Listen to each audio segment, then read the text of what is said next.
नमस्कार, सुप्रभात.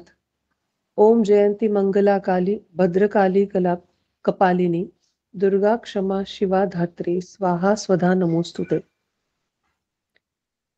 सध्या नवरात्र म्हणजे देवीचा जागर सुरू आहे. देवीची आराधना आणि देवीची उपासना सुरू आहे. आपल्या अभ्यास वर्गाची सुरुवात करते आहे स्मितांजली जोगळेकर एका देवीच्या भजनाने. नमस्कार.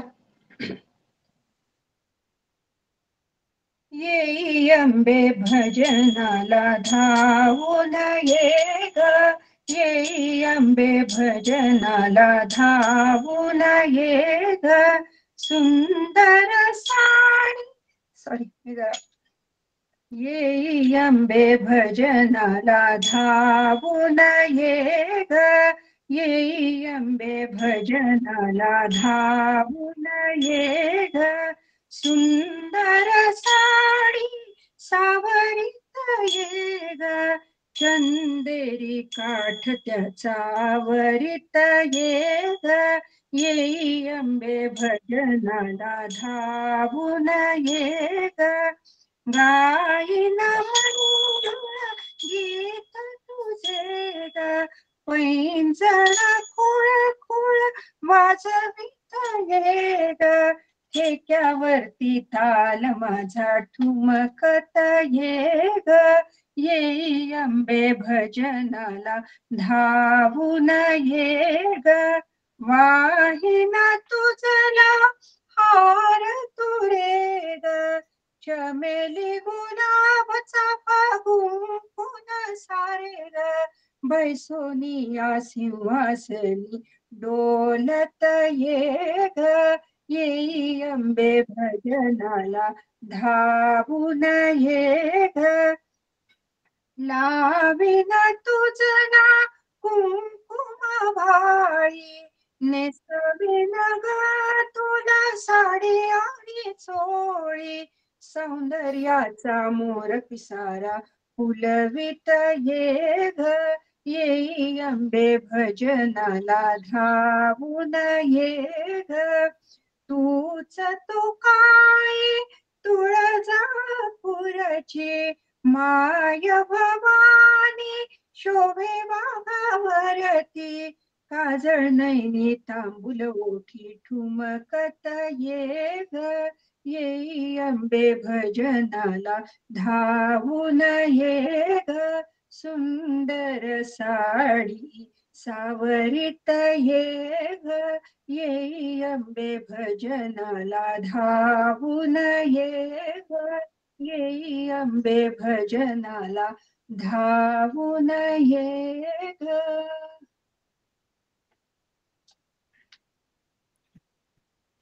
गणेश शारदा चैव सद्गुरुः सज्जनस्तथा, आराध्य दैवतं गुह्यं सर्वमे रघुनन्दनः, गणेश शारदा सद्गुरु संत सज्जन कुळेश्वरू, सर्व हि माझा रघुवीरू सद्गुरु रूपे श्रीराम, माझे आराध्य दैवत परम गुह्य गुह्यातीत, गुह्यपणाची मात न चले जेथे श्रीराम, ब्रह्मानंदम परमसुखदम केवलम ज्ञानमूर्तिम, द्वंद्वातीतं गगनसदृशं तत्त्वमस्यादिलक्ष्यम्, एकं नित्यं विमलमचलं सर्वधी साक्षिभूतं, भावातीतं त्रिगुणरहितं सद्गुरुं तन्नमामि, गुरुर्ब्रह्मा गुरुर्विष्णु गुरुर्देवो महेश्वरः,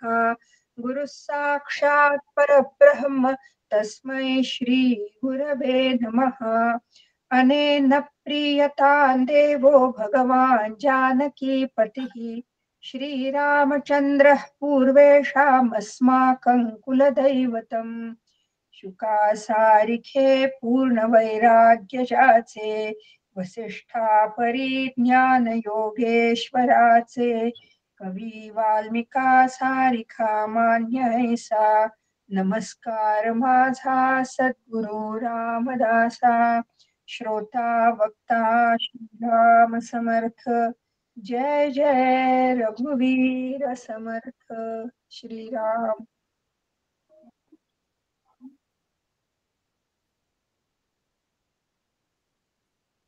ओ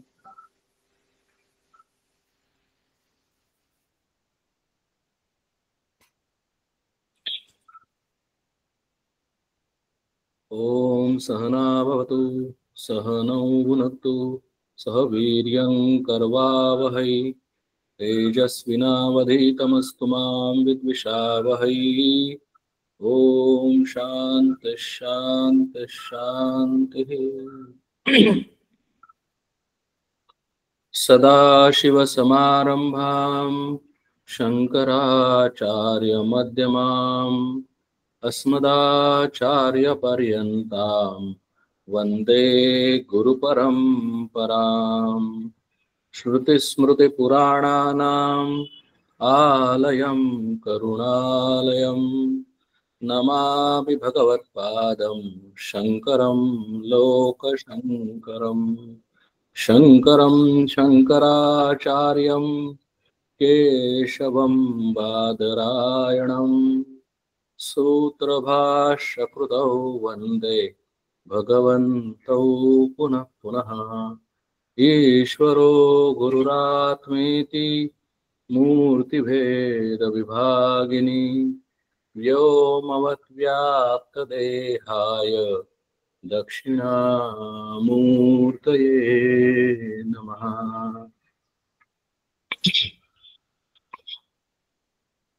आताच स्मितांजलीताईंनी एक छान अभंग गाणं म्हणलं।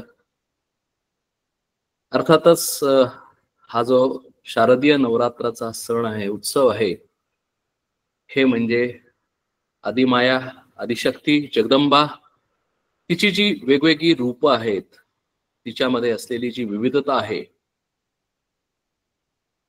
ती जी शक्ती आहे, त्या शक्तीचं वंदन, त्या शक्तीला नमन, त्या शक्तीची पूजा। आणि आम्ही थोडंसं त्याचा सिग्निफिकन्स किंवा या नवरात्रीचं आम्ही सिग्निफिकन्स लक्षात घेतला, तर आम्हाला असं लक्षात येतं की खरोखरच या जगदंबे शिवाय, या दुर्गे शिवाय, या महासरस्वती शिवाय, महालक्ष्मी शिवाय, अन्नपूर्णे माते शिवाय आम्ही जगू शकत नाही। आम्हाला जीवनामध्ये जगायचं असेल, कुठलीही कर्म करायची असतील, तर आम्हाला जगदंबे शिवाय आम्हाला एक पाऊल सुद्धा पुढे टाकता येत नाही। आणि म्हणून जगदंबा कोण आहे हे आम्ही विचार केला, तर ती म्हणजे निर्गुण निराकार परब्रह्म असलेल्या भगवंताची ती इनहेरंट शक्ती आहे। म्हणजे त्या निर्गुण निराकार असलेल्या भगवंताचीच ही गुणरूपी माया आहे, गुणरूपी शक्ती आहे, की तिच्यामुळेच हे सर्व जग, आता तुम्ही, आम्ही आणि हे सर्व जग, गुणामध्ये असलेलं हे जग, उत्पत्ती, स्थिती आणि लयामध्ये असलेलं जग हे स्थित आहे। आणि म्हणूनच संत सुद्धा म्हणतात की तुझं सगुण म्हणो की निर्गुण रे। म्हणजे सगुण रूप म्हणजे आमची जगदंबा माता आहे, भगवंताची शक्ती आहे। तिलाच वेगवेगळ्या भाषेमध्ये, वेगवेगळ्या शब्दांनी, वेगवेगळ्या प्रकारांनी तिचं वर्णन केलं जातं। तिला अनात्मा असंही म्हणलं जातं, तिला जगदंबा म्हणलं जातं, तिला माया म्हणलं जातं, तिला प्रकृती म्हणलं जातं, तिला भगवंताची शक्ती म्हणलं जातं। म्हणजेच भगवंत म्हणजे निर्गुण निराकार पोटेन्शियल एनर्जी, की ज्याच्यामधनं काहीही उत्पन्न होत नाही आणि ज्याच्यातनं काहीही निर्माण होऊ शकत नाही, कुठलीही ऍक्शन नाही, त्याच्यामध्ये निराकार आहे, त्याच्यामध्ये कुठलेही गुण नाहीत, त्याच्यामध्ये काहीही निर्माण होऊ शकत नाही। पण तो आहे म्हणून त्याची शक्ती आहे, त्याची शक्तीला वेगळं अस्तित्व नाही, पण ती भगवंताचीच शक्ती असल्यामुळे, ती भगवंत स्वरूप असल्यामुळे तिच्यामुळेच आम्हाला ही सगळी विविधता दिसत असल्यामुळे किंबहुना आपण असा विचार करूया की फक्त जर भगवंतच असता किंवा निर्गुण निराकार जर भगवंत असता तर लाईफ बोरिंग झालं असतं. आयुष्यामध्ये विविधता नाही, आयुष्यामध्ये चेंज नाही. आणि म्हणूनच भगवंताची शक्ती ही कायनेटिक एनर्जी ही त्याच्या अधिष्ठानानं अतिशय काळजीपूर्वक, कारण ती डिपेंडंट आहे, ती शक्ती असल्यामुळे डिपेंडंट आहे, ती कायनेटिक पोटेन्शियल एनर्जी असल्याशिवाय कायनेटिक एनर्जी असू शकत नाही. आणि म्हणून ती कायनेटिक एनर्जी किंवा आदिमाया वेगवेगळ्या रूपांनी, म्हणूनच आम्ही अनेक देवींची सुद्धा या 9 दिवसामध्ये प्रार्थना करतो, नमन करतो, वंदन करतो. तिची वेगवेगळी रूप आहेत.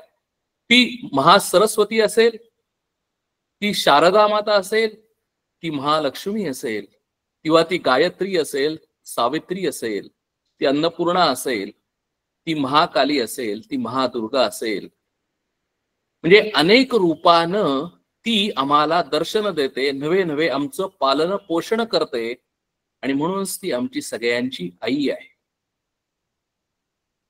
आणि हेच जर आपण बॉडीवर अप्रोच जर थोडासा बघितला तर आई ही प्रेमळ असते. आपल्याला आईकडे काहीही करायला, काहीही मागायला त्रास वाटत नाही. पण वडील हे थोडेसे गंभीर असतात. वडील हे वडिलांकडे आम्ही जाण्यासाठी कचरतो. अर्थात हा पूर्वीचा नियम आहे, सध्याच्या काळात आता काय हे माहिती नाही, पण हेच इथेही लागू पडतं. आणि म्हणूनच आम्हाला आमच्या आईची प्रार्थना करणं, आईला वंदन करणं. आणि म्हणून जर बघितलं तर घटस्थापना ज्या वेळेला आम्ही करतो आणि सगळे देव ज्या वेळेला त्या दुर्गा मातेची उपासना करतात, साधना करतात, तिला प्रसन्न करून घेतात, त्याच वेळेला महादुर्गा उठते आणि दैत्याचा नाश करते. आणि म्हणून या सृष्टीमध्ये प्रथम जर कोण असेल तर ती मूळ माया म्हणजेच आदिमाया, म्हणजेच जगदंबा, म्हणजेच आमची आई आहे. तिच्यातूनच हे सर्व निर्माण झालेलं असल्यामुळे आम्ही तिला वंदन करतो. आणि म्हणून हा जो दशक दिलेला आहे समर्थांनी, हा सुद्धा दशक, उपासना दशक, हा भगवंताचा नाही तर भगवंताच्या विभूती, की ज्या वेगवेगळ्या विभूती आहेत त्याच आदिमायेचंच स्वरूप असल्यामुळे खरोखर हा तिचंच गोडवे आम्ही या उपासनेतून किंवा आम्ही या दशकातून गातो आहोत.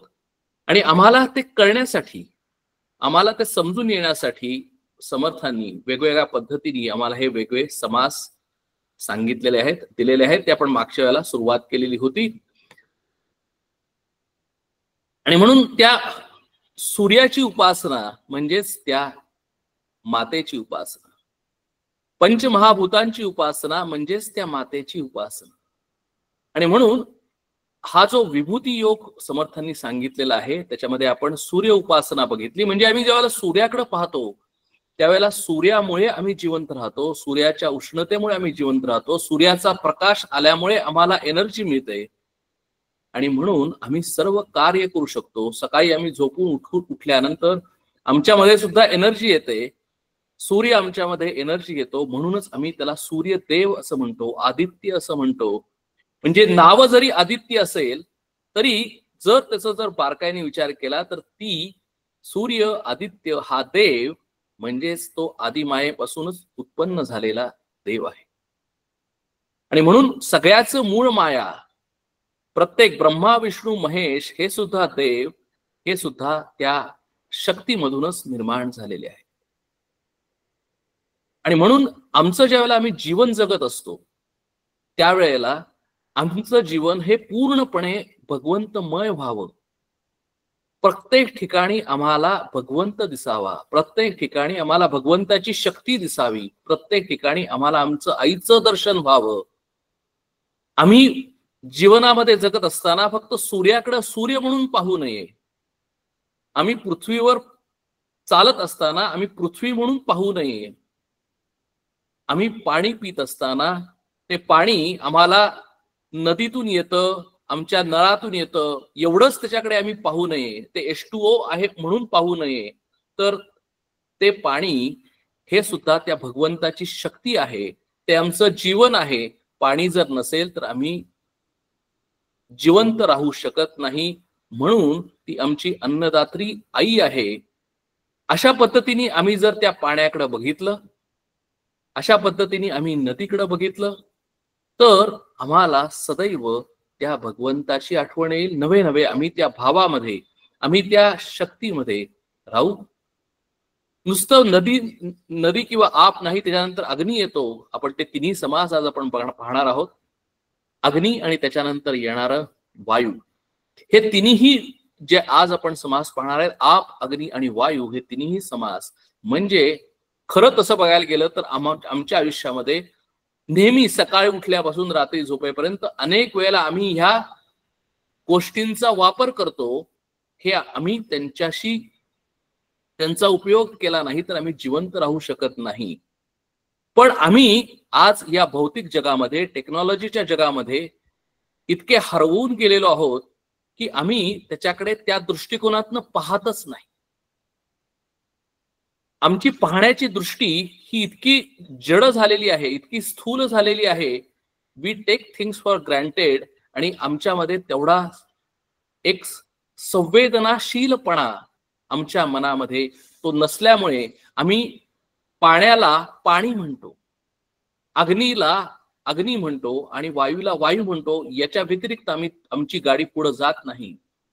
आणि म्हणूनच थोडासा तो परसेप्शन चेंज करण्यासाठी, आमचं मन संवेदनाशील करण्यासाठी, आम्हाला त्या भगवंताची पदोपदी आठवण करून देण्यासाठी, त्या शक्तीची आम्हाला जाणीव करून देण्यासाठी, तिला वंदन करण्यासाठी, आम्हाला उपासना सदैव करण्यासाठी, ज्या वेळेला आम्हाला हे सगळे समास दिलेले असतात, त्यावेळेला आमचं जीवन सुद्धा जगत असताना आम्ही त्या पद्धतीने जगतो. आमच्या जीवनामध्ये भगवंत सदैव आहेच, तो फक्त आम्हाला जाणीव करून देण्यासाठी हे समास आहे. आणि म्हणून जर कोणी जर म्हणत असेल की मी भगवंतच पाहिला नाही, मी ब्रह्म जर पाहिला नाही, असं जर म्हणत असेल तर कुठलं ब्रह्म? निर्गुण निराकार ब्रह्म पाहिलं नाही, बरोबर आहे. ते कुणालाही कळणार नाही, कुणालाही ते जाणवता येणार नाही, जाणता येणार नाही, कारण आमच्या ज्ञानेंद्रियांनी आम्ही त्याचं अनुभवच घेऊ शकत नाही, कारण ते निर्गुण निराकार आहे, ते सत आहे. पण त्याचा जो आविष्कार आहे, त्याचं जे मॅनिफेस्टेशन आहे, त्याची जी कायनेटिक एनर्जी आहे, त्याची जी जगदंबा आहे, त्याचा आविष्कार आम्हाला पदोपदी आमच्या जीवनामध्ये दिसतो. आणि तो त्या पंचमहाभूतांनी दिसतो, तो सूर्यानी दिसतो, आणि तोच आता आपण पाहतो आहे. समास चौथा, आप निरूपण. श्रीराम समर्थ. आता सकळांचे जन्मस्थान, सकळ जीवांचे जीवन, जयास आपो नारायण ऐसे बोलीचे श्रीराम. आमची संस्कृती आम्हाला काय सांगते बघा. पाण्याला आम्ही पाणी म्हणत नाही, पाण्याला नुसतं आप हे नाव नाही, तर त्याला आपो नारायण असं म्हणलेलं आहे. आणि म्हणून नारायण आमचा कुठे आहे? तर आमचा नारायण प्रत्येक ठिकाणी आहे. नारायण कुठं नाही अशी एकही जागा नाही. तो पाण्यात आहे, म्हणूनच त्याला आपो नारायण म्हणते. तो आमच्या पोटामध्ये वैश्वानर म्हणून आहे, म्हणून आम्हाला आमचं अन्न पचन होऊ शकतं. म्हणून तो प्रत्येक ठिकाणी, प्रत्येक जळी स्थळी काष्ठी पाषाणी, जे आम्ही बोलतो ते आम्ही त्याच्यामुळे बोलतो, आम्ही पाहतो तर त्याच्यामुळे पाहतो, आम्ही ऐकतो तर त्याच्यामुळे आम्हाला ऐकू येतं, आम्ही जी सगळी हातापायांनी कर्म करतो त्याच्यामुळे करतो. त्यामुळे अशी एकही जागा नाही. जसा सूर्याचा प्रकाश सगळीकडे सदैव सगळीकडे पसरलेला आहे, एकही ठिकाण असं नाही की तर सूर्याचा प्रकाश नाही. त्याचप्रमाणे हा परब्रह्म परमात्मा सर्वांच्या ठिकाणी आहे, थ्रू अँड थ्रू आहे. तो फक्त आम्हाला दिसत नाही, पण त्याचा आविष्कार आम्हाला सगळ्यांच्या, आमच्या स्वतःच्या आयुष्यामध्ये अनुभवता येतो. तसं आम्हाला या जगामध्ये सुद्धा तो अनुभवता येतो. आणि म्हणूनच आम्हाला या पवित्र अशा नवरात्रीच्या दिवसामध्ये त्या शक्तीची उपासना केल्याशिवाय, शक्तीचा वंदन केल्याशिवाय आम्हाला ती जगदंबा, त्या भगवंताला भेटण्यासाठी आम्हाला तयार करत नाही. आणि म्हणून आम्ही ज्या वेळेला भगवंताला जर आम्हाला जर भजायचं असेल तर आम्हाला पहिल्यांदा जगदंबेला भजलं पाहिजे. भगवंताची प्रार्थना करायच्या आधी आम्ही जगदंबेला प्रसन्न करून घेतलं पाहिजे. आणि जगदंबेला प्रसन्न करणं म्हणजेच इथे जगदंबाचं दुसरं स्वरूप आप म्हणजे जीवन म्हणजे पाणी इथं समर्थ या समासामध्ये सांगतात. म्हणून पाण्याकडे पाणी म्हणून पाहू नये. आता सकाळांचे जन्मस्थान अगदी साधा सिंपल सायन्सच्या दृष्टिकोनातून विचार करायचा. पाण्याला आम्ही सगळ्यांनी शाळेमध्ये शिकलेलो आहे की पाण्याला जीवन असं म्हणतात. याला जीवन ऐसे नाव. जर पाणी नसेल तर आम्ही जिवंत राहू शकत नाही. नवे आमच्या शरीरामध्ये सुद्धा 3/4 पाणी आहे. या पृथ्वीवर सुद्धा 3/4 पाणी आहे. पाण्याची वेगवेगळी रूपं आहेत. जे काही लिक्विफाईड आहे ते पाणी स्वरूप आहे. आणि म्हणूनच त्याला आपो नारायण म्हणलेलं आहे. त्यामुळे पाण्याला आम्ही म्हणून पाणी आजकाल आम्हाला अभियान चालायला लागतं की पाणी वाचवा, पाण्याचा उपयोग व्यवस्थित करा, असं आम्हाला अभियान करायला लागतो. याचं कारण काय की आम्ही पाण्याचं महत्वच विसरलेलो आहे. याचं कारण असं आहे की आम्ही आमची संस्कृती विसरलेलो आहे. ज्या वेळेला आमच्या संस्कृतीचं आम्हाला भान येईल, आम्हाला संस्कृती आम्हाला काय सांगते ज्यावेळेला आम्ही कळू, त्याच वेळेला आम्हाला कळेल की अरे हे पाणी पित नाही, ही आमची माता आहे, तो आपो नारायण आहे. आणि ज्या वेळेला तो आपो नारायण आहे असं आम्ही ज्यावेळेला पाण्याकडे पाहू त्यावेळेला ऑटोमॅटिकली आम्हाला सांगायचं सुद्धा कारण नाही की पाण्याचं वेस्टेज, पाणी खराब करू नका, पाणी टाकू नका. ऑटोमॅटिकली आमचं त्याच्याकडे बघण्याची दृष्टी बदलेल. आणि ते आमची दृष्टी बदलण्यासाठी हा समास समर्थांनी सांगितलेला आहे. समर्थ म्हणतात की पृथ्वीचा आधार अवर्णोदक, सप्त सिंधूंचे सिंधोदक, नाना मेघींचे मेघोदक, भूमंडळी चालले श्रीराम. अहो पृथ्वीला आधार म्हणजे पृथ्वीला सुद्धा आवरण हे उदकाचं आवरण आहे. म्हणूनच पृथ्वी आमची अवनी जर स्पेस मधून जर पाहिली तर तिचा रंग हा निळा दिसतो. रंग निळा तिला कसा आला? कारण जास्तीत जास्त आमच्या पृथ्वीवर पाणी आहे. आणि म्हणूनच सप्त सिंधू, 7 सिंधू म्हणजे 7 समुद्र. बघा 7 समुद्रचं नाव समर्थांनी 300-350 वर्षापूर्वी घेतलेलं आहे. आणि आपल्याला सगळं बाकीचं इथलं सध्याच्या अलीकडच्या गेल्या 100-200-300 वर्षातला इतिहास सगळा माहिती आहे की सगळे देश शोधले गेले. पण त्याच्या आधी आमच्या शास्त्रामध्ये आणि समर्थांनी इथं लिहून ठेवलेलं आहे. त्यामुळे सप्त सिंधू म्हणजे 7 समुद्र यांचं सिंधोदक म्हणजे समुद्राचं पाणी. नाना मेघींचे मेघोदक, मेघातून पाणी पडतं म्हणून त्याला मेघोदक असं म्हटलंय. आणि ते सर्व भूमंडळी म्हणजे आमच्या या भूतलावर पडतं, त्याच्यामुळेच आमचं सगळं भूमंडळ चालतं असं समर्थित म्हणतात. नाना नद्या नाना देसी, वाहत मिळाल्या सागरासी, लहान थोर पुण्यरासी, अगाध महिमे श्रीराम. आणि मग समर्थ त्यांच्या नेहमीच्या स्टाईलनी त्या पाण्याचं म्हणजे त्या आपो नारायणाचं वर्णन करतात की ज्या ज्या ठिकाणी आम्हाला नदी दिसते, म्हणून आम्ही नदीला सुद्धा नदी म्हणत नाही, आम्ही त्याला माता म्हणतो. कृष्णा नदीला आम्ही कृष्णा नदी म्हणत नाही तर कृष्णाबाई म्हणतो आणि तिचा आम्ही नमस्कार करतो. तिचं देऊळ आहे.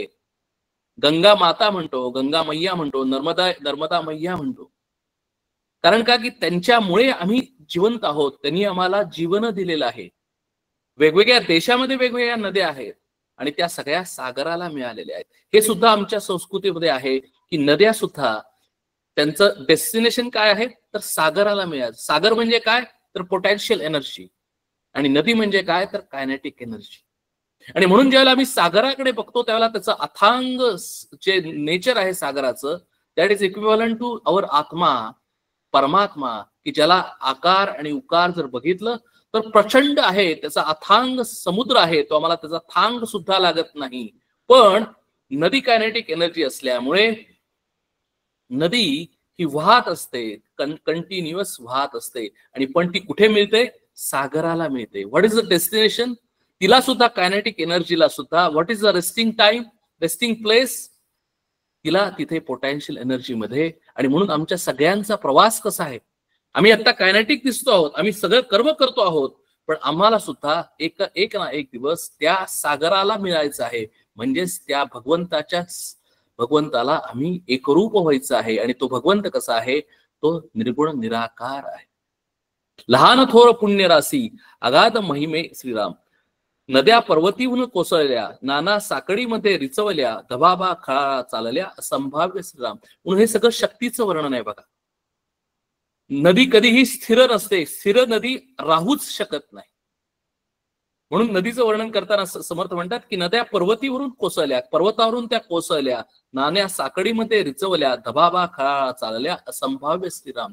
त्यामुळे नदी नेहमी ज्यावेळेला चालते त्यावेळेला तिचा प्रचंड मोठा आवाज येतो, खळाळा. ती सुरुवातीच्या काळामध्ये ती ज्याला लहान असते त्यावेळेला, ती ज्यावेळेला वाट काढत चाललेली असते त्यावेळेला ती मोठ्या वेगानं, मोठ्या तिचा जो तिचं आपण जर बघितलं तर तिचं सौंदर्य त्या काळातलं अतिशय छान आम्हाला दिसतं.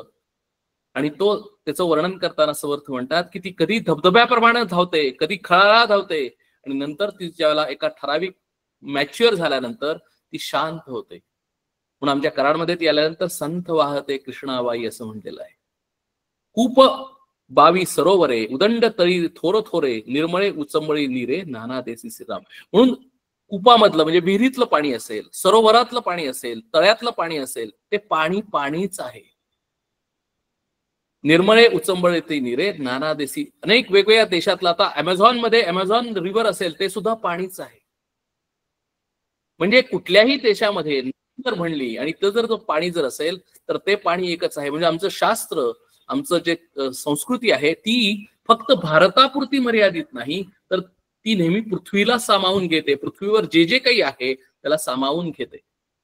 गाये मुखे पाट जाती, नाना कालवे वाहती, नाना झऱ्या झिरपती, झरती नीरे श्रीराम. गाय मुखे पाट जाती, नाना कालवे वाहती, नाना झऱ्या झिरपती, झरती नीरे श्रीराम. म्हणून सर्वथाने वर्णन केले की नदीचा उगम गायीच्या मुखातून होतो असं म्हणतात, आणि तिथून तिचा उगम होतो. त्याच्यातून ती छोट्या प्रमाणावर तिचा उगम झाल्यानंतर तो झरा मोठा होतो, त्याचे कालवे होतात, नंतर छोटी नदी, मोठी नदी, अशा प्रकारे तिचं प्रवास चालू असतो. डुरे विहिरे पाझर, पर्वत फुटवून वाहे नीर, ऐसे उदकाचे प्रकार भूमंडळी श्रीराम. आणि आम्ही आमचं जीवन जर बघितलं तर तसंच आहे. सुरुवातीच्या काळात आम्ही लहान असतो तेव्हा आमच्याकडे प्रचंड मोठी एनर्जी असते. बघा, लहान मुलांमध्ये खूप एनर्जी असते, खूप उत्साह असतो, इकडे तिकडे पळत असतात. जसं जसं आम्ही मोठे होतो, मॅच्युअर होतो, तसे आम्ही शांत होतो. आणि आम्हाला सुद्धा एके दिवशी त्या समुद्राला मिळण्यासाठी आमचा सगळ्यांचा प्रवास चालू आहे. आणि म्हणूनच आम्ही दासबोध वाहत असतो. म्हणजे सुरुवातीच्या मध्यम आमच्या काळामध्ये, म्हणजे प्रपंचामध्ये असताना आम्ही अनेक प्रकारची कर्म करतो, अनेक अकम्प्लिशमेंट्स मिळवतो. ते सुद्धा धर्म, अर्थ, काम आणि मोक्ष या आमच्या संस्कृतीने आम्हाला ते दिलेलं आहे. पण आम्हाला हेही सांगितलेलं आहे की आता ज्यावेळेला तुम्ही धर्मानी, अर्थ आणि काम ज्यावेळेला तुमचं सॅटिस्फाय केलं, तुमच्या सगळ्या ज्या काही कामना असतील त्या तुम्ही, असा एक दिवस येऊ देत तुमच्या आयुष्यामध्ये, आमच्या आयुष्यामध्ये, की आम्हाला आता काहीही कामना नाहीत. आमच्या सर्व कामना आमच्या स्वस्थ झालेल्या आहेत. आम्हाला समाधान आहे, आम्हाला शांतता आहे. आता आम्हाला काहीही मिळवायचं नाही, काहीही अकम्प्लिश करायचं नाही, आम्हाला काहीही कामना नाही. आता फक्त एकच कामना आहे की ज्याच्यामुळे आम्ही इथे आलो, ज्याच्यामुळे आम्ही या पृथ्वी तलावर आलो, आणि हे सगळं आम्हाला पृथ्वी तलावचं जे सौंदर्य पाहायला मिळालं, विविधता पाहायला मिळाली, पण त्याचं मूळ काय आहे, त्या मुळाकडे आम्हाला जायचं आहे. आणि ते मूळ म्हणजे परब्रह्म परमात्मा आहे, तो पोटेन्शियल एनर्जी आहे. आम्हाला सुद्धा तिथं जायचं आहे. आणि म्हणूनच ही ज्या वेळेला मुमुक्षत्वम ज्या वेळेला येतं त्याच वेळेला आमची प्रवास हा जगदंबेचा प्रवास हा कायनेटिक एनर्जी पासून पोटेन्शियल एनर्जीकडे जातो. म्हणजे this is a cycle, potential energy to kinetic energy and again kinetic energy to potential energy. जितुके गिरी तितुक्या धारा, कोसळती भयंकरा, पाभळ वहाळा अपारा, उकळ्या सांडती श्रीराम. समर्थांनी वेगवेगळ्या पद्धतीने वर्णन केलेलं आहे त्या नदीचं, त्या पाण्याचं, त्या कायनेटिक एनर्जीचं, त्या जगदंबेचं. भूमंडळीचे जळ आघवे. आणि आपल्याला जर खरोखर जर समजा पाहायचं असेल की ती जगदंबा किंवा ती नदी, तिचं तिचं तिचं ज्यावेळेला आम्ही सौंदर्य पाहतो, पण ती ज्यावेळेला राखवते, ज्यावेळेला मोठ्या प्रमाणावर नदीला पूर येतो किंवा ज्यावेळेला सुनामी येतो, त्यावेळेला तिची जी शक्ती आहे ती शक्ती पूर्णपणे जागृत होते.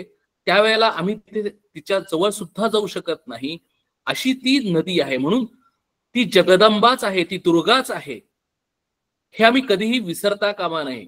म्हणून तिची वेगवेगळी रूपं जर आम्ही ज्यावेळेला पाहतो, त्यावेळेला आम्ही ही सगळी रूपं आमच्या डोळ्यासमोर आल्यानंतर आम्ही नतमस्तक होतो आणि आम्ही तिला नमस्कार करतो.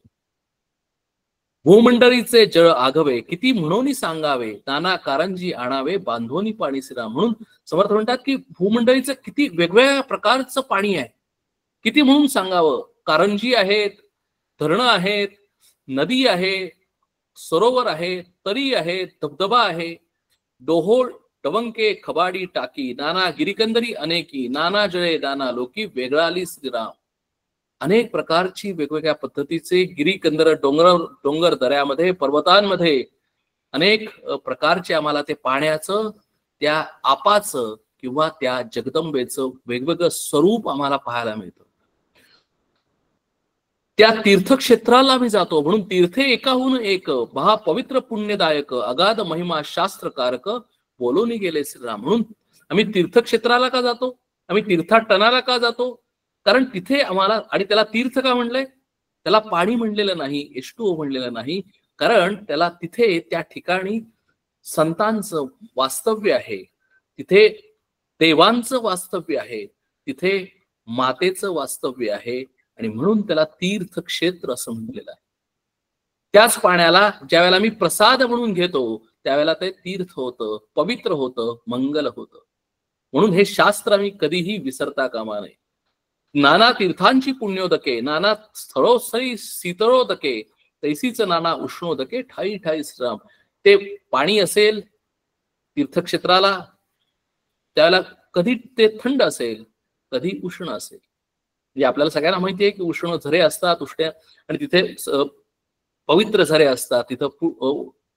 तिथं अंघोळ केल्यानंतर, स्नान केल्यानंतर पुण्य मिळतं, अशाही आख्यायिका आहेत. नाना वल्लीमध्ये जीवन, नाना फळी फुली जीवन, नाना तळी कंदीमुळी जीवन, गुणकारके सदा, क्षीरोदके सिंधोदके, विशोदके पियुषोदके.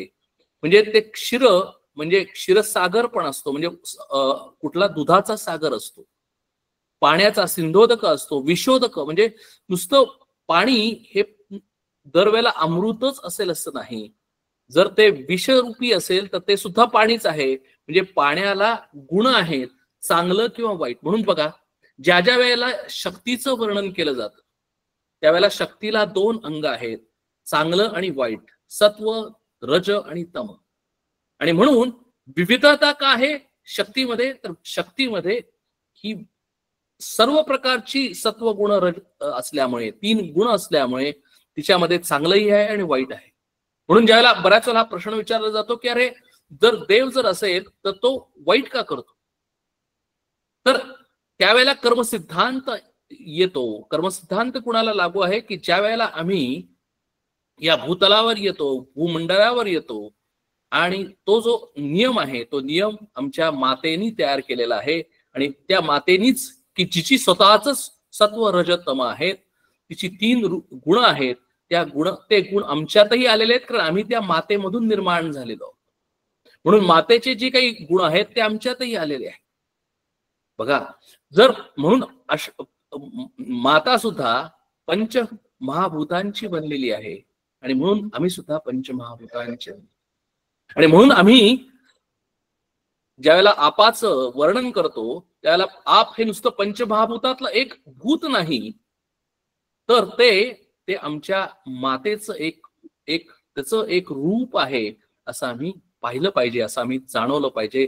नाना स्थळांतरी उदके, नाना गुणांची श्रीराम, नाना युक्ष दंडाचे रस, नाना फळांचे नाना रस, नाना प्रकारीचे गोरस, मद पारा गुळत श्रीराम. समर्थ सांगतात की नुसतं तुम्ही पाणी म्हणून नदी बघू नका, जे जे काही लिक्विड आहे ते सर्व आपाचंच स्वरूप आहे, ते पाण्याचं स्वरूप आहे. ते रसरूपात असेल, ते वेगवेगळ्या, म्हणून इथं समर्थांनी सांगितले की नाना युक्ष दंडाचे रस, नाना फळांचे नाना रस, नाना प्रकारचे गोरस, मद पारा गुळत्र श्रीराम. नाना मुक्त फळांचे पाणी, नाना रत्नी तळपे पाणी, नाना शस्त्रामध्ये पाणी, नाना गुणाचे श्रीराम.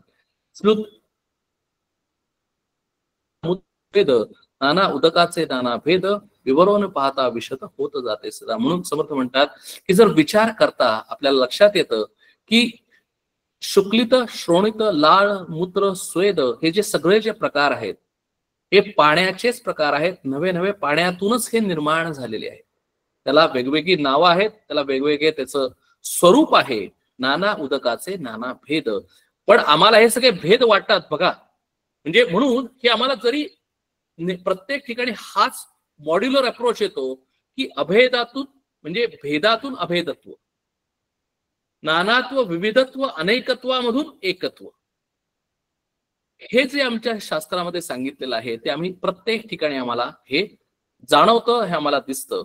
आणि म्हणून त्यासाठी काय करायला पाहिजे? विवरून पाहता विशत होत जाते. समर्थ म्हणतात की त्यासाठी विवेक आणि विचार करणं आवश्यक आहे. जोपर्यंत विवेक आणि विचार करत नाही तोपर्यंत आम्हाला हे कळणार नाही. ज्यावेळेला आम्ही आमच्या अर्बन लाईफस्टाईल मध्ये असतो त्यावेळेला तर ते आम्हाला कधीच कळणार नाही, कारण आम्ही सतत धावत असतो, सतत आमचं माइंड एंगेज्ड असतं. आणि ज्यावेळेला आमचं माइंड एंगेज्ड असतं, सतत आम्ही धावत असतो कशाच्या तरी पाठीमागं, त्यावेळेला आम्हाला विचार करण्यासाठी वेळ मिळत नाही. विचार करण्यासाठी आम्हाला शांतपणा आवश्यक आहे. विचार करण्यासाठी म्हणून जेवढं आमचं लाईफ फास्ट आहे तेवढं आम्हाला हे लक्षात सुद्धा येत नाही, कारण आम्हाला लक्षात करायला वेळच नाही. आणि म्हणून जर आम्हाला वेळ पाहिजे असेल तर आम्हाला थोडासा शांतपणा आवश्यक आहे आयुष्यामध्ये. उदकाचे देह केवळ, उदकाचे नि भूमंडळ, चंद्रमंडळ, सूर्यमंडळ उदका करिता श्रीराम. समर्थ म्हणतात की अहो उदकातूनच हे सगळं चंद्रमंडळ, सूर्यमंडळ झालेलं आहे आणि भूमंडळ हे सुद्धा उदकामधूनच झालेलं आहे. नवे नवे आमचा हा देह सुद्धा उदकातूनच झालेला आहे.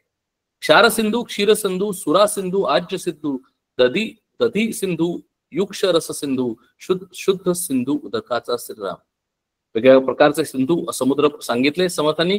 ऐसे उदक विस्तारले, मुळापासून शेवटा आले, मध्येही ठाई ठाई उमटले, ठाई ठाई गुप्त श्रीराम. म्हणून समर्थ म्हणतात की विचार करा की एवढा या उदकाचा, जे पाण्याचा आपाचा विस्तार झालेला आहे आणि मुळापासून ते अगदी शेवटी फांदीपर्यंत, पानापर्यंत, फुलापर्यंत ते पाणी आहे. आपण मागच्या समासामध्ये पाहिलेलंही आहे.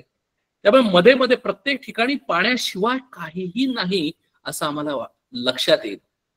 म्हणजे विचार करा, जर पाण्याशिवाय, जर पाणी जर सर्वत्र आहे बघा, पाणी आमच्या शरीरामध्ये आहे, पाणी झाडाझुडपामध्ये आहे, पाणी मुळामध्ये आहे, पाणी पानांमध्ये आहे, पाणी नद्यांमध्ये आहे, पाणी सरोवरामध्ये आहे, पाणी मेघामध्ये आहे, पाणी बाष्प रूपानं सगळ्या आमच्या वातावरणामध्ये आहे. म्हणजे सगळीकडे पाणी आहे. म्हणजे सगळीकडे पाणी आहे म्हणजे भगवंताची शक्ती सगळीकडे आहे, म्हणजेच भगवंत सगळीकडे आहे. Logically it is prove. म्हणून आम्ही कधीही असं म्हणू शकत नाही की मी भगवंताला पाहिलं नाही. अरे तू भगवंतामध्येच आहेस, भगवंत तुझ्यामध्येच आहे. भगवंताची शक्ती, हा सगळा आविष्कार जो सगळा चाललेला आहे हा भगवंताचा आणि त्या शक्तीचा, शिवशक्तीचा आविष्कार आहे, हा मॅनिफेस्टेशन आहे. आणि मग जर हे मला जर दिसत नसेल, हा प्रॉब्लेम शिवशक्तीचा नाही, हा प्रॉब्लेम आमचा आहे, कारण आम्ही विचारच केलेला नाही. नवे नवे तू सुद्धा शिवशक्तीचाच बनलेला आहेस, हेही तुला माहिती नाही, हेही तुला आठवत नाही. कारण शक्ती असल्याशिवाय मी सकाळी उठल्यापासून रात्री झोपेपर्यंत कामच करू शकत नाही. आणि शिव माझ्यामध्ये असल्याशिवाय त्या शक्तीला अर्थ नाही. म्हणून मी सुद्धा शिवशक्तीपासूनच बनलेला आहे. नवे नवे मी सुद्धा या सृष्टीचा एक भागच आहे. मी काही कुठून तरी टपकलेलो नाही. आणि म्हणून मी जर या सृष्टीचा जर भाग असेल तर मी सुद्धा शिवशक्ती स्वरूपच आहे. शिव आणि शक्ती माझ्यामध्ये सुद्धा अनुस्यूत आहे. जे जे बीजी मिश्रित झाले, तो स्वाद घेऊन उठले, उसामध्ये गोडी साले, परम सुंदर श्रीराम. उदकाचा बांधा हे शरीर, उदकची पाहिजे तदनंतर, उदकची उत्पत्ती विस्तार, किती म्हणून सांगावं श्रीराम. समर्थ म्हणतात की अरे तू स्वतःला शरीर शरीर शरीर म्हणून समजतोस, पण अरे उदक नसलं तर शरीराला अर्थच उरणार नाही. हा शरीराला जे रूप आलेलं आहे, आणि आम्ही या शरीराचं रूप केवढं वर्णन करतो बघा. हा किती छान सिक्स पॅक ऍप, आता अलीकडच्या काळातला शब्द आहे म्हणून मुद्दाम इथं मला एकदम आठवला. म्हणजे वेगवेगळ्या स्वरूपाने आम्ही शरीराचं वर्णन करतो. म्हणजे थोडक्यात आम्ही किती बहिर्मुख आहोत, आम्ही किती स्थूल बुद्धीचे आहोत तिथून कळतं. समर्थ म्हणतात की अरे तू त्या शरीराच्या आत डोकावून बघ म्हणजे तुला कळेल की त्या शरीराच्या आत बाहेरून कसंही जरी असलं तरी आत पाणीच आहे. आणि तू नंतर त्याला शरीराला पूर्वी पाणी पाहिजे, आता ते पाण्याचंच आहे आणि नंतरही ते पाणीच होणार आहे. म्हणजे ते पाणीच आमचा उत्पत्ती विस्तार आहे, स्थिती विस्तार आहे आणि लय विस्तार आहे. हे आम्हाला समजण्यासाठी समर्थांनी हा म्हणजे थोडक्यात पाणी आमच्या आयुष्यामध्ये किती महत्वाचं आहे. उद्या जर आम्ही पाणी प्यायला लागलो किंवा पाण्याकडे बघायला लागलो त्यावेळेला आम्ही या दृष्टिकोनातून या दृष्टीनं त्या पाण्याकडे पाहावं म्हणून समर्थांनी आम्हाला हा समास दिलेला आहे. उदक तारक उदक मारक उदक नाना सौख्यदायक पाहता उदकाचा विवेक अलौकिक आहे. जसं उदक तारक आहे तसं मारकही आहे. जास्त पाणी घेऊन चालत नाही. पाण्यामध्ये जर पोहता येत नसेल आम्ही उडी मारली तर उदक तेच पाणी आम्हाला मारकही आहे. भूमंडई धावे नीर नानाध्वरी त्या सुंदर धबाबा धबाबा थोर रिचवती धारा श्रीराम. ठाई ठाई डोहो तुंबती विशाळ तरी डबाबिती चबाबिती खबाबिती कालवे पाट श्रीराम. एकी पालथ्या गंगा वाहती उदके सन्निधची असती झळा खळा झरे वाहती भूमीचे पोटी श्रीराम. समर्थ म्हणतात की अहो तुम्हाला फक्त भूमीच्या वरती पाणी असेल असंच वाटतं, पण अहो त्या भूमीच्या खाली म्हणजे पृथ्वीच्या पोटामध्ये सुद्धा पाणी आहे. आणि म्हणूनच आम्हाला विहिरी खणल्यानंतर पाणी लागतं. सध्याच्या अलीकडच्या टेक्नॉलॉजी काळामध्ये बोर मारल्यानंतर पाणी लागतं. आणि म्हणून आम्ही बेंगलोरमध्ये इतकी बोर मारलेली आहेत की इथून पुढच्या 150 वर्षातलं पाणी आम्ही आधीच संपवलेलं आहे.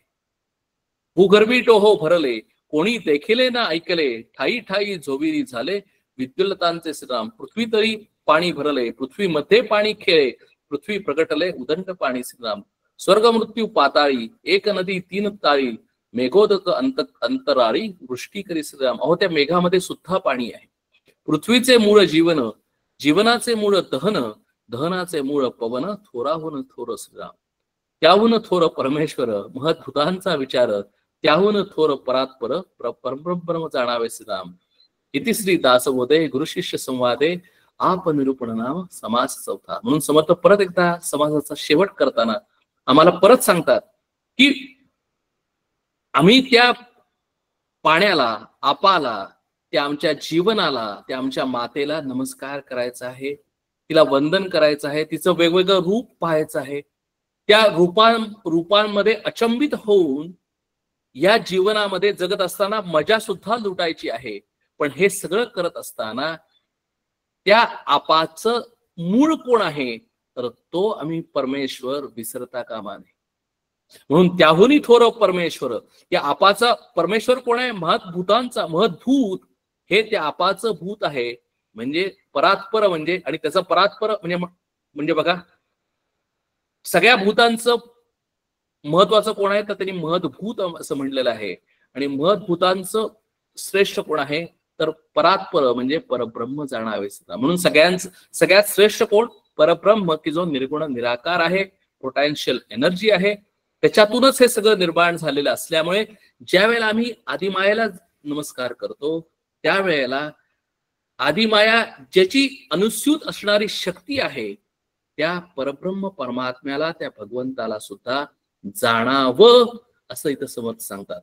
नाहीतर काय होतं आम्ही त्या प्रकृतीमध्ये त्या मायेमध्ये त्या जगदंबेमध्ये आम्ही हरवून जातो. कारण त्याच्यामध्ये एक शक्ती आहे की ती शक्ती आम्हाला विलक्षण शक्ती मायेची म्हणजेच आमच्या आईची शक्ती अशी आहे की एक म्हणजे जे नाही ते आम्हाला दाखवते आणि जे आहे त्याच्यावर आवरण घालते. ही आवरण शक्ती कोणाची आहे? ही आमच्या आई जगदंबेचीच शक्ती आहे की आवरण शक्ती आहे. आणि विक्षेप शक्ती काय आहे की जे आम्हाला नाही ते बरोबर उलट आहे असं दाखवते. म्हणजे आम्हाला या सगळ्या विविधतेमध्ये इतकी गुंतवून ठेवते आणि त्या परब्रह्मापासून आम्हाला दूर ठेवण्याचा प्रयत्न करते. आणि म्हणून ते ठेवू नये म्हणून आम्हाला आदिमायेलाच शरण गेलं पाहिजे. म्हणजेच काय केलं पाहिजे तर आमच्यामधले असलेले जे सत्वगुण आहे त्याचं वर्धन केलं पाहिजे. तमोगुण आणि रजोगुण हे कमी कमी केले पाहिजेत. म्हणजे ती आदिमाया आमचा हात धरून आम्हाला त्या परब्रह्मापर्यंत पोहोचवते. आणि त्यासाठी हे साधना उपासना आम्हाला पदोपदी जाणावी करावी 24/7 यासाठी आम्हाला हे समास दिलेले आहेत. आता पुढचं भूत, पंचमहाभूतातलं अग्नी, त्याचं आपण आता निरूपण पाहूया. समास 5वा, अग्नी निरूपण. आपल्याला लक्षात आलं असेल की खालून वर किंवा स्थूलाकडून सूक्ष्माकडे आपण चाललेलो आहे. जे पहिल्यांदा पृथ्वी झाली ते सगळ्यात स्थूल आहे, आम्हाला दिसतं. त्याच्यानंतर आम्ही पाणी पाहिलं, ते सुद्धा आम्हाला दिसतं, अनुभवाला येतं. त्याच्यानंतर अग्नी, तेही आम्हाला दिसतं, अनुभवाला येतं. त्याच्यानंतर वायू, तो आम्हाला दिसत नाही पण तो अनुभवाला येतो. आणि त्याच्यानंतर आकाश, मध, भूत, हे सगळ्यात शेवटचं भूत. आपण ह्या क्रमानं चाललेलो आहोत. समास 5वा, अग्नी निरूपण. श्रीराम समर्थ. धन्य धन्य हा वैश्वानरू, होये रघुनाथाचा श्वशुरू, विश्वव्यापक विश्वंभरू, पिता जानकीचा श्रीराम. समर्थ सुरुवातीलाच अग्नीला, अग्नीचं स्तवन करतात. म्हणतात की हा वैश्वानर अग्नी आहे. आणि हा नुसता वैश्वानर अग्नी, अग्नी नुसता अग्नी नाही, तर अग्नीला वैश्वानर अग्नी म्हणलेला आहे. आणि नुसता तो वैश्वानर अग्नी नाही, तर तो रघुनाथाचा सासरा आहे, जानकीचा पिता आहे. आणि विश्वव्यापक विश्वंभर आहे. याचं कारण काय, आपल्या सगळ्यांना माहिती आहे की ज्या वेळेला सीतेला अग्नी परीक्षा दिली जाते, त्यावेळेला सीता अग्नीमध्ये आत जाते, त्यावेळेला अग्निदेव स्वतः तिला बाहेर घेऊन येतात आणि रघुनाथाला सांगतात की तुझी सीता ही पहिल्यापासून पवित्रच आहे. आणि म्हणून तिला, अग्नीला, पिता जानकीचा म्हणलेला आहे. आणि म्हणून पिता जानकीचा असल्यामुळे तो रघुनाथाचा सासरा झालेला आहे. आणि म्हणून आमच्या जीवनामध्ये आता अग्नीचं काय स्वरूप आहे, आमच्या जीवनामध्ये अग्नीचं काय कॉन्ट्रीब्युशन आहे, आणि म्हणून आम्ही अग्नीला का वंदन करावं, आणि अग्नी हा परमेश्वराची कायनेटिक एनर्जी कशी आहे, भगवंताची कशी शक्ती आहे, ते आता समर्थ या समासामध्ये अतिशय सुरेख पद्धतीने वर्णन करून सांगतात. समर्थ म्हणतात की अरे, तो जर अग्नी जर तुमच्या पोटामध्ये नसता तर आम्ही जिवंतच राहिलो नसतो. त्या पोटामध्ये वैश्वानर म्हणजे आमच्या पोटामध्ये अहम वैश्वानरो भूत्वा प्राणिनाम देहम आश्रितः प्राणापान पचाम्यन्नम प्राणापान समायुक्त पचाम्यन्नम चतुर्विधम. भगवंत गीतेमध्ये 15व्या अध्यायात म्हणतात की अरे, ते अन्नाचं जे पचन आहे, आम्ही अन्न खातो, फक्त आम्ही इथं चावून आमच्या तोंडामधून आम्ही त्याचं चर्वण करतो, आणि ते आत पोटामध्ये गेल्यानंतर त्याचं पचन कोण करतं? आम्हाला वाटतं की असंच पचन होतं, तर भगवंत म्हणतात की अरे, आत उष्णता असल्याशिवाय, वैश्वानर अग्नी असल्याशिवाय आम्ही खाल्लेल्या अन्नाचं पचन होणं शक्य नाही. आणि म्हणून तो आणि बघा, आमचं शरीर थंड नाही, आमचं शरीर उष्ण आहे. आणि जोपर्यंत आमच्या शरीरामध्ये उष्णता आहे तोपर्यंत मी जिवंतपणाचं लक्षण आहे. आणि ज्या वेळेला माझं शरीर गार पडायला लागतं, डॉक्टरांना विचारा की डॉक्टरांच्या दृष्टिकोनातून जर पाय जर गार पडत असतील तर हळूहळू त्या माणसाचा मृत्यू, त्या शरीराचा मृत्यू जवळ आलेला आहे. आणि म्हणून आमच्या शरीरामध्ये, आमच्या जीवनामध्ये अग्नी हा अग्नी नाही, तर अग्नी हा देव आहे, अग्नी ही शक्ती आहे, कायनेटिक एनर्जी आहे, म्हणून आम्ही जिवंत आहोत. या पद्धतीने जर आम्ही अग्नी पूजा केली, या पद्धतीने आम्ही अग्नीकडे पाहिलं, तर आम्हाला अग्नी कधीही आमच्यावर नेहमी कृपा करेल, कधीही आमच्यापासून दूर जाणार नाही. आणि म्हणून कारण या अग्नीचं शेवटी या शरीराचं दहन करण्यासाठी सुद्धा अग्नीच आहे. बघा, त्या अग्नीचं स्वरूप काय आहे, म्हणजे अग्नी आम्हाला जिवंत ठेवतो, आणि आमचं शरीर पडल्यानंतर त्या शरीराचा दहन करण्याचं काम सुद्धा अग्नीच करतो. ज्याच्या मुखे भगवंत भोगता, जो ऋषीचा फळदाता, तम हिब रोग हरता भरता विश्वजनाचा श्रम. म्हणून आपण सगळ्यांना माहिती आहे की ज्यावेळेला आम्ही होम हवन करतो, त्यावेळेला ज्यावेळेला हवन केलं जातं, त्यावेळेला जे हवन केल्यानंतर अग्नी ते हवन द्रव्य, हविद्रव्य सगळ्या देवांना त्यांचा भाग पोचवतात, असं आमचं शास्त्र सांगतं. म्हणून ज्याच्या मुखे भगवंत भोगतात, म्हणून ज्याला मी मागच्या 15 दिवसामध्ये पिंडदान करतो आम्ही, त्यावेळेला सुद्धा पिंडदान केल्यानंतर ते जे हवन आहे ते सुद्धा अग्नीच आमच्या पितरांपर्यंत ते पोचवतो. म्हणून अग्नी किती महत्वाचं कॉन्ट्रीब्युशन अग्नीचं आहे हे आम्हाला लक्षात घेतलं पाहिजे. जो ऋषीचा फळदाता, तम हिम रोग हरता. आमच्या सगळ्या शरीरामध्ये रोग कधी येतात? ज्यांनी आयुर्वेदाचा अभ्यास केला असेल त्यांना कळेल की ज्या वेळेला जर आमच्या शरीराची जर उष्ण प्रकृती जर बिघडली तर सगळे रोग येतात. म्हणून तमाचं म्हणजे अंधाराचं निवारण करण्याचं काम कुणाचं आहे? अग्नीचं आहे. थंडपणा निवारण करण्याचं कामही अग्नीचं आहे आणि रोग निवारण करण्याचं काम सुद्धा अग्नीचं आहे. तम हिम रोग हरता भरता विश्वजनाचं. सगळ्या विश्वजनाचं, सगळ्या विश्वाचं भरण पोषण करण्याचं काम कोणा करतं? अग्नी करतो. असं आहे का हो की फक्त हे शास्त्र भारतामध्ये निर्माण झालं म्हणून फक्त इंडियन लोकांचं भरण पोषण हा अग्नी करतो आणि अमेरिकन लोकांचं भरण पोषण अग्नी करत नाही, असं होतं का? आणि म्हणून आमचं जे शास्त्र आहे ते फक्त भारतापुरतं मर्यादित नाही, तर ते संबंध सगळ्या वैश्व नराला म्हणजे जिथं जिथं माणसं आहेत, जिथं जिथं मनुष्य आहेत, जिथं जिथं प्राणी आहेत, सर्व ठिकाणी हे शास्त्र आम्हाला उपयोगी आहे, अवलंब करता येतं. म्हणून भरता विश्वजनाचा. कधी भारत जनाचा म्हणलेलं नाही, इथं विश्वजनाचा म्हणलेला आहे. भरता विश्वजनाचा. नाना वर्ण नाना भेद जीवमात्रास अभेद, अभेद आणि परमशुद्ध ब्रह्माधिकासी श्रीराम. जीवमात्रामध्ये अनेक भेद आहेत पण अग्नीमध्ये कुठलाही भेद नाही. बघा, म्हणजे प्रत्येकाच्या पोटामध्ये असणारा वैश्वानर अग्नी हा एकच आहे. जीवांच्या मध्ये वेगवेगळे भेद आहेत. त्या भेद नाना वर्ण असतील, नाना देशातले लोक असतील, नाना संप्रदायाचे लोक असतील, काळे गोरे असतील, लहान थोर असतील, स्त्री पुरुष असतील, सगळं काही असेल, पण प्रत्येकाच्या पोटामध्ये असणारा वैश्वानर अग्नी हा एकच आहे, अभेद आहे. तो एकच असल्यामुळे तो शुद्ध आहे. अभेद आणि परमशुद्ध ब्रह्माधिकासी श्रीराम. अग्नी करता सृष्टी चाले, अग्नी करता लोक झाले, अग्नी करता सकळ झाले लहान थोर श्रीराम.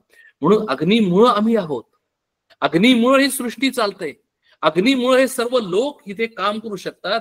अग्नीले आळले भूमंडळ, लोकास राहाव्या झाले जर, दीप दीपिका नाना ज्वाळ जेथे तेथे श्रीराम. अहो, अग्नी नसता तर संबंध ही पृथ्वी लिक्विडिफाईड झाली असती. ही पृथ्वी एवढी पाणी त्याच्यामध्ये होतं, ती अग्नीमुळे ती आळली असं तिथं समर्थ म्हणतात. म्हणजे थोडक्यात काय झालं तर ज्यावेळेला पृथ्वी तयार झाली त्यावेळेला ती सुरुवातीला पाणी फॉर्म मध्ये होती आणि पाणी फॉर्म मध्ये झाल्यानंतर तिचं हळूहळू हळूहळू आळल्यामुळं ते काम कोणी केलं तर ते अग्नीने केलं. आणि म्हणून लोकास राहाव्या झाले सर. आम्ही इथं राहतो, आम्हाला वाटतं की आमचा हा प्लॉट आहे, इथं आम्ही घर बांधतो, इथं आमचा 7-12चा उतार आहे. समर्थ म्हणतात की अहो, जर असेल तर खालून जाणारं जर पाणी आहे, आमच्या प्लॉटच्या खालून जाणारं पाणी, ते त्याच्यावर मालकी हक्क कुणाचा आहे? म्हणून आम्ही कधीही आमचं मस्तक, आमचा अभिमान थोडा कमी केला पाहिजे. आणि म्हणून इथे म्हणतात की अग्नीने आळले भूमंडळ, लोकास राहाव्या झाले स्थळ. लोकांना राहण्यासाठी स्थळ पाहिजे होतं, म्हणून अग्नीनं हे काम केलेलं आहे. म्हणून आम्ही अग्नीला किती वंदन केलं पाहिजे. आम्ही आमच्या जीवनामध्ये अग्नीचं स्थान पाहता आम्ही अग्नीप्रती कोणता भाव व्यक्त केला पाहिजे. त्या अग्नीचं, आणि हे नुसतं नमस्कार करणं नव्हे, तर अग्नी पाहिल्यानंतर आम्ही नुसता नमस्कार करायचं नाही, तर तो जो भाव तो मनामध्ये ठेवला तर ऑटोमॅटिकली, कारण भावे विण भक्ती, भक्ती विण मुक्ती. कारण जोपर्यंत आम्हाला तो भाव निर्माण होत नाही तोपर्यंत आमच्या मनामध्ये भक्ती निर्माण होत नाही. आम्ही जर अग्नी नुसतं म्हणलो आणि गॅस मधला आम्ही जर गॅस पेटवतो अग्नी आला, एवढंच जर मर्यादित ठेवलं तर आमच्यामध्ये कधीच भाव निर्माण होणार. आणि आमचं ज्याला अन्न करताना आम्ही म्हणलं की अग्नीला प्रार्थना केली गॅस पेटवताना की अग्निदेव आमचं अन्न व्यवस्थित तयार करा, असा जर भाव जर आम्ही ठेवला तर आम्ही प्रत्येक ठिकाणी प्रत्येक वेळेला आम्ही त्या भगवंताचं नाव, त्या मातेचं नाव वेगवेगळ्या प्रकारांनी आम्ही घेतलं तर ते सगळं सर्व देवो नमस्कारम केशवम प्रति गच्छति. आम्ही कुठल्याही देवाची प्रार्थना केली, कुठल्याही देवीची प्रार्थना केली, कुठल्याही देवाला नमस्कार, कुठल्याही पंचमहाभूतांना नमस्कार केला, तरीही सर्व त्या केशवाला जातं, म्हणजेच काय तर त्या भगवंताला जातं, त्या परब्रह्म परमात्म्याला जातं. याचं कारण आहे की तो एकच या सर्वांना अधिष्ठान आहे, तो आहे म्हणून आम्ही सर्वजण आहोत, हे आम्ही कधीही विसरता कामा नये.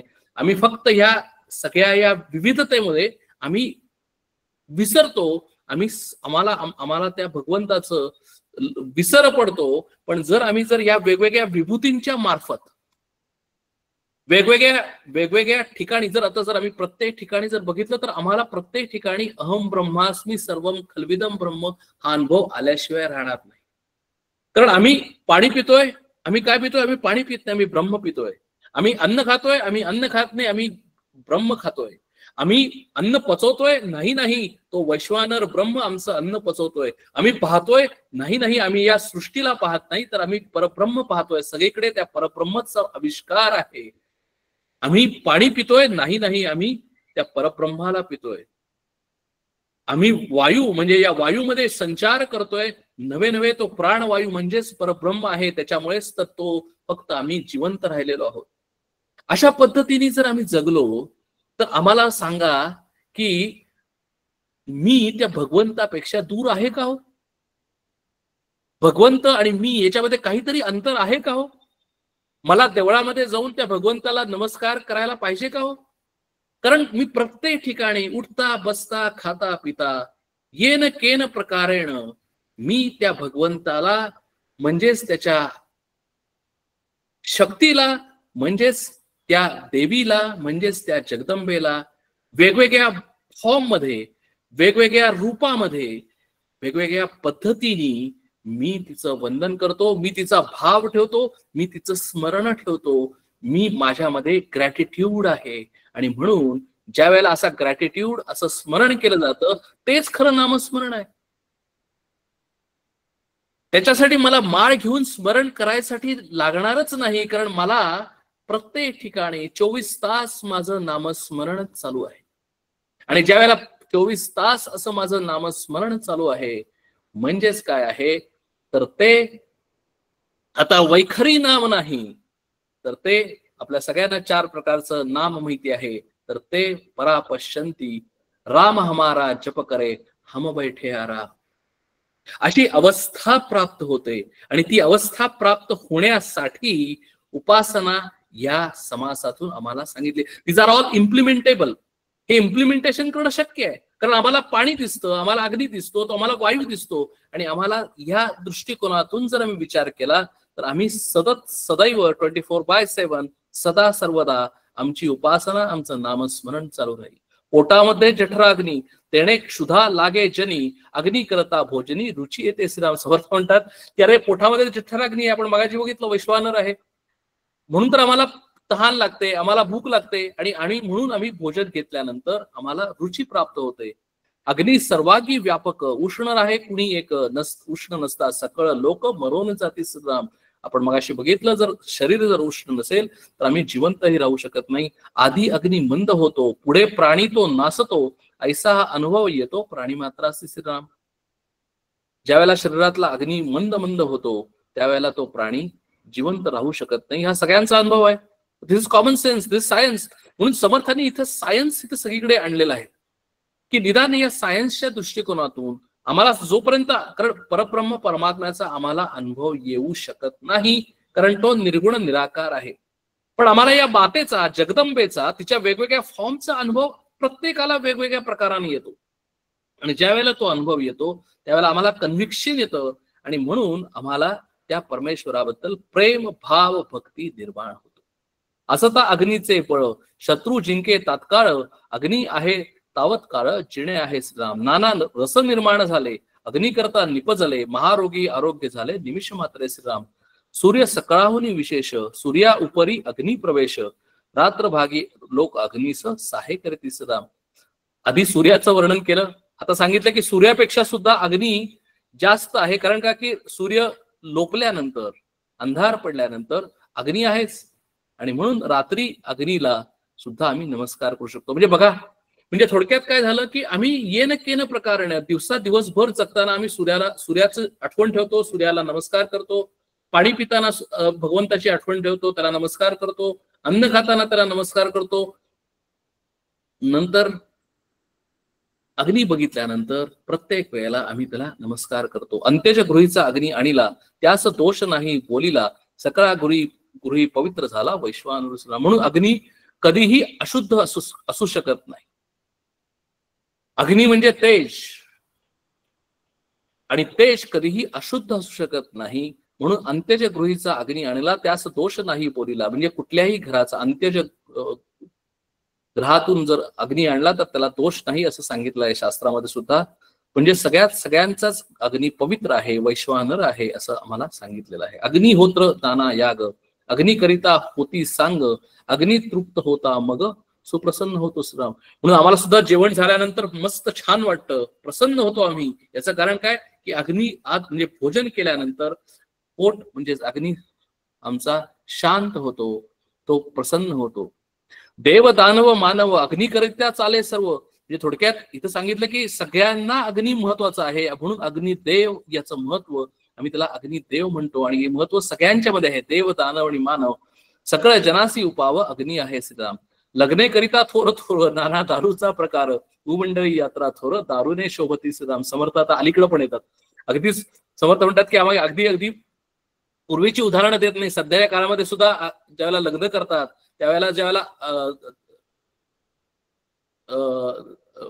फटाके उडवले जातात त्यावेळेला ते दारूकाम जे केलं जातं ते अग्नीचाच प्रकार आहे. ज्यावेळेला आम्ही ते झाडं लावतो किंवा बाण उडवतो ते अग्नीचाच प्रकार आहे. दुसरं काय आहे, तो अग्नीच आहे. आणि म्हणून भूमंडळी यात्रा थोर दारूने शोभती श्रीराम. नाना लोक रोगी होती, उष्ण औषधे सेवती, तेणे लोक आरोग्य होती वन्नी करिता श्रीराम. रोग झाल्यानंतर वेगवेगळी औषधं घेतल्यानंतर आम्ही बरे होतो. ते औषधं काय करतात तर ते आमच्या आत आमच्या शरीरामध्ये उष्णता होण्यासाठी वेगवेगळी ती औषधं आम्ही सेवन करतो आणि त्यामुळे आम्हाला आरोग्य प्राप्त होतं. ब्राह्मणास तनु मनू सूर्यदेव हुताशनू, यत विषयी अनुमानू काहीच नाही श्रीराम. लोकामध्ये जठराग्रू सागरी आहे वडवानरू, भूगोळा बाहेर अवर्णा नळू, शिवनेत्री वित्तलता श्रीराम. वेगवेगळ्या प्रकारचे अग्नी आहेत. तसं पाण्याचे वेगवेगळे प्रकार सांगितले तसेच हे अग्नीचे वेगवेगळे प्रकार आणि नावं तिथं समर्थ सांगतात.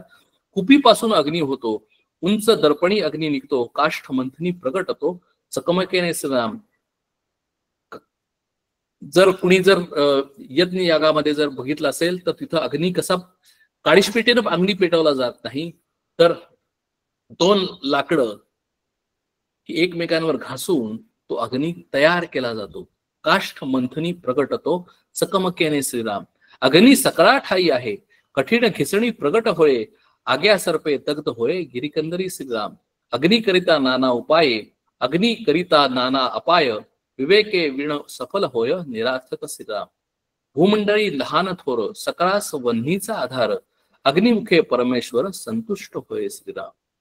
म्हणून समस्थित समरी करतात की या भूमंडळामध्ये सगळ्यांनाच लहान थोर सर्व प्रकारची काही माणसं असतील, सर्व प्रकारचे प्राणी असतील, सगळ्यांना या वन्हीचा आधार आहे.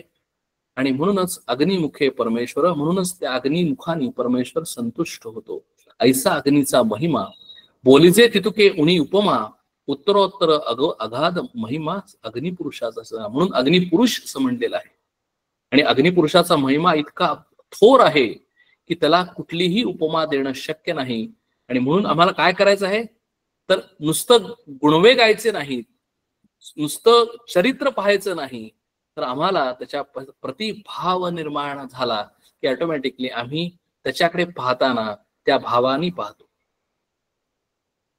जीत असता सुखी करी, मेल्या प्रेत भस्म करी, सर्व भक्षकू त्याची थोरी, काय म्हणून सांगावे श्रीराम. आम्हाला जिवंत असताना तो आम्हाला सुख देतो. कारण का की आमचं शरीर जिवंत ठेवतो, आमचं शरीर उष्ण ठेवतो, आम्ही खाल्लेलं अन्न पचन करतो, सर्व प्रकारे तो आम्हाला सहाय्य करून सुखी करण्याचा प्रयत्न करतो. आणि मेल्यानंतर जे प्रेत आहे त्याचं सुद्धा तो भस्मसात करतो. सर्व भक्षकू त्याची थोरी, सगळ्यांना तो भक्षक करू शकतो, इतका तो पॉवरफुल आहे. आता म्हणून सांगा की आपल्याला बऱ्याच वेळेला आता आपल्या इथे नाही, इथे वणवा पेटत नाही, पण फॉरेस्टमध्ये किंवा जेव्हा आपण कॅलिफोर्नियाच्या ज्या फायर्स बघतो त्याच्यामध्ये एकदा तो वणवा पेटला की त्या अग्नीची खरी शक्ती काय आहे आम्हाला कळतं. आणि म्हणून अग्नी ही आमची जी देवता आहे ही शक्तिरूप देवता आहे, आणि म्हणजेच ती देवता ही आमची देवी रूप देवता आहे. आणि म्हणून तिच्यामध्ये शक्ती आहे. आणि ती शक्ती कशी आहे? की शक्ती इतकी प्रचंड शक्ती आहे की सर्व सृष्टीचा संहार करण्याची, भक्षण करण्याची, जाळून भस्मसात करण्याची शक्ती त्या अग्नीमध्ये आहे. म्हणून अग्नीला आम्ही साधं समजता कामा नये. म्हणून सगळ्याच्यातून काय सांगतात की जोपर्यंत आम्हाला तो प्रचंड आहे, मोठा आहे, तोपर्यंत आम्ही नतमस्तक होत नाही. तोपर्यंत आम्ही माणूस इतका अभिमानाने चूर झालेला आहे, मदोन्मस्त झालेला आहे की तो नुसता अग्नी म्हणल्यानंतर तो शांत होत नाही. ज्या वेळेला तो वडवानं पाहेल त्याच वेळेला कळेल की अरे तो माझ्यापेक्षा किती मोठा प्रचंड शक्तिवान आहे. त्यावेळेला मी माझं मस्तक खाली जाईल. सकळ सृष्टीचा संहार प्रळय करे वैश्वानर, वैश्वानरे पदार्थ मात्र काहीच ओरे नसे दाम. तिथे काहीही सर्व भस्मसात करण्याची शक्ती त्या वैश्वानर अग्नीमध्ये आहे. नाना होम उदंड करती. पण तोच अग्नी अतिशय पवित्रही आहे, तोच अग्नी अतिशय लिमिटेड आहे. म्हणून आम्ही ज्याला होम करतो, आणि होमकुंड सध्या काय करतात गुरुजी, एक पात्र आणतात आणि त्याच्यामध्ये होम करतात. तो लिमिटेड अग्नी आहे, पण तो सुद्धा आम्हाला पवित्र करतो. आमची सगळी कार्य आम्हाला पवित्र करून देतो. नाना होम उदंड करीती, घरोघरी वैश्वदेव चालती, नाना क्षेत्री ती पचळती, देवापासी श्रीराम. आता आम्ही जे समय लावतो या नवरात्रीमध्ये, त्याचं वर्णन त्याचं ते आम्ही कशासाठी लावतो हे जरी मी लक्षात घेतलं तर देव उपासनेला बसलेले आहेत आणि त्यांना उष्णता म्हणजे अग्नी लागणार आहे, म्हणजेच त्यांना शक्ती लागणार आहे. ते सिग्निफाय करण्यासाठी आम्ही ती समयी 24 तास विजू न देता तो दीप तिथं जळत ठेवतो. याचं कारण असं आहे की ती शक्ती आम्हाला, ती देवांना, आणि ती शक्ती नंतर शेवटच्या दिवशी आमच्या तिथे उत्पन्न होते, आणि तीच आमची दुर्गा माता आहे. आणि त्या दुर्गा माता काय करते तर ती आमच्यामध्येच असलेल्या राक्षसाला जाळून ठार करते. दीपाराधने निरांजने देव वाळजे जने, खरे खोटे निवडणे दिव्य होता श्रीराम. अश्रद्धा प्रकृती लोक तिन्ही, सकळ व्यापून राहिला वन्नी, अगाध महिमा वदनी, किती म्हणून बोलावा श्रीराम. समर्थ म्हणतात की अहो या संबंध सगळ्या विश्वामध्ये अष्टता प्रकृतीचं स्वरूप म्हणून तिन्ही लोक त्या वन्नीला वंदन करतात. इतका त्या अग्नीचा महिमा आहे. किती म्हणून बोलावा. चारी शृंगे त्रिपती जात, दोन्ही शिरे सप्तहात, ऐसा बोलेला शास्त्रार्थ प्रचिती विण श्रीराम. ऐसा अन्नी उष्ण मूर्ती, तो मी बोलितो यथामती, न्यून पूर्ण क्षमा श्रोती केले पाहिजे श्रीराम. समर्थ नेहमीप्रमाणे सांगतात की हे सगळं जे माझ्या बुद्धीला समजलं ते मी ते सांगतो. न्यून पूर्ण क्षमा श्रोती केले पाहिजे श्रीराम. किती श्री दासबोधे गुरुशिष्य संवादे अग्नी निरूपण नाम समास 5. अशा पद्धतीने अग्नी म्हणजे हे एक भूताचं वर्णन, म्हणजेच त्या देवीचं वर्णन केल्यानंतर, म्हणजेच अग्निदेव अग्निपुरुष वर्णन केल्यानंतर बघा हे सगळे शब्द आहेत. नुसत्या शब्दाला दुसरा अर्थ नाही, त्याचं कंटेंट आम्ही लक्षात घेतलं पाहिजे. म्हणजे आम्ही अग्निदेव म्हणलं काय, की आम्ही तिला देवी म्हणलं काय, किंवा अग्निपुरुष म्हणलं काय, एकूण एकच आहे. त्याचा जर कंटेंट जर बघितला तर कंटेंट म्हणजे काय, तर त्या भगवंताची शक्ती म्हणजेच अग्नी आहे. समास 6 वायुस्तवन. आता पुढचं वायू, कारण वेगवेगळ्या पद्धतीने, म्हणून वायू जरी आम्ही वायुदेव म्हटलं, आणि म्हणून जर हे जी सगळ्या पंचमहाभूतांची साम्यावस्था ही अतिशय महत्वाची आहे. कारण हे खरं तसं बघायला गेलं तर एकमेकांना मारक आहेत. पाणी, अग्नी, वायू एकमेकांना मारक आहेत, पण तरीही सुद्धा ते एकत्र राहतात. ही कुणाची कृपा आहे? ही कृपा त्या भगवंताची कृपा आहे. हे भगवंताचं वैभव आहे, भगवंताचं ऐश्वर्य आहे की तो या त्याच्या सामर्थ्याने या सगळ्यांना अस्तित्व देतो आणि सगळ्यांमधून एक चमत्कार करून हे सगळं विश्व घडवतो. आणि ते आपल्याला आता पुढचं भूत 6वा समास 6वा वायुस्तवन श्रीराम समर्थ. आता वायूबद्दल आम्हाला सांगायचं काहीच कारण नाही, कारण इट इज व्हेरी इझी. कारण कोरोनाच्या काळामध्ये आपल्याला सगळ्यांना वायूचं महत्व कळलेलं आहे. H2 म्हणजे ऑक्सिजन, वायू हा काय आहे हे आपल्याला सगळ्यांना माहिती आहे. तेव्हा आता आपण हा फास्ट अध्याय हा समास करू शकतो. श्रीराम समर्थ. धन्य धन्य हा वायुदेव, याचा विचित्र स्वभाव, वायो करिता सकळ जीव वर्तती जनी श्रीराम. जसं अग्नीचं महत्व आहे, अग्नीमुळे आम्ही जिवंत राहतो, तसं वायूमुळे आम्ही जिवंत राहतो. वायू जर नसेल, ऑक्सिजन नसेल, तर आम्हाला जगता येत नाही. आम्हाला जर मॅन्युअली ऑक्सिजन घेता येत नसेल तर आम्हाला व्हेंटिलेटरवर ठेवायला लागतं. एवढा वायुदेव आमच्या जीवनासाठी महत्वाचा आहे. आणि म्हणून आम्ही आणि हे बघा की मी स्वतःला कधी असं म्हणू शकत नाही की हा माझा वायू आहे, हा मी प्राणवायू आत घेतला आणि हा माझा वायू आहे. जसं मी 7/12 अवतारासून सांगतो की हे माझं घर आहे, ही माझी जागा आहे, तसं मी कधीही म्हणू शकत नाही. म्हणजे पृथ्वीला आम्ही म्हणू शकतो की ही पृथ्वी माझी आहे, हा पृथ्वीचा एक तुकडा माझा आहे. पण वायूला मी आज कधीही असं म्हणू शकत नाही की हा वायू माझा आहे. हा वायू सर्वांचा आहे. भले तो आत आल्यानंतर, माझ्या शरीरामध्ये आल्यानंतर तो फ्रॅक्शन ऑफ अ सेकंड, काही मिनिट माझा होईल, माझ्या शरीरामध्ये असेल, पण त्याच्यानंतर तो बाहेर गेल्यानंतर तर तो या विश्वाचा आहे. पण त्याच्यामुळे माझं जीवन आहे असा त्याचा विचित्र स्वभाव आहे असं सांगतात. धन्य धन्य हा वायुदेव, याचा विचित्र स्वभाव. वायू करता सकळ जीव, वर्तती जनी श्रीराम. वायू करिता श्वासोश्वास, नाना विद्यांचा अभ्यास. वायू करता शरीरास, चरण घडे श्रीराम. म्हणून हे शरीर ऍक्च्युली जो एक इन्स्ट्रुमेंट आहे, जर तसं बघायला गेलं तर ऍक्च्युली इट इज इन्स्ट्रुमेंट, कारण ह्याच्या व्यतिरिक्त या शरीराचा दुसरा कुठलाच उपयोग नाही. पण ते शरीर जिवंत ठेवण्यासाठी श्वासोश्वास आवश्यक आहे. श्वास घेतला जातो, श्वास सोडला जातो. श्वास घेतल्यानंतर तो आमच्या त्याच्या रक्तामध्ये मिसळल्यानंतर तो ऑक्सिजन, म्हणजे थोडक्यात काय की मशीन आहे हे. आमचं हृदय जे आहे त्याच्यात it is just a pump. तो पंप फक्त काय करतो, सर्क्युलेट करतो, संबंध सगळ्या आमच्या आर्टरीज मध्ये रक्त सर्क्युलेट करतो. रक्त शुद्ध करण्याचं काम हा ऑक्सिजन करतो. अशा पद्धतीने सगळं शरीर जिवंत राहतं. आम्ही खाल्लेलं अन्न पचलं जातं, त्या अन्नातून आमचं हे शरीर बनतं, त्या अन्नातून आमचं मन बनतं. अशा पद्धतीने आमचं सगळं हे इन्स्ट्रुमेंट चालू राहतं.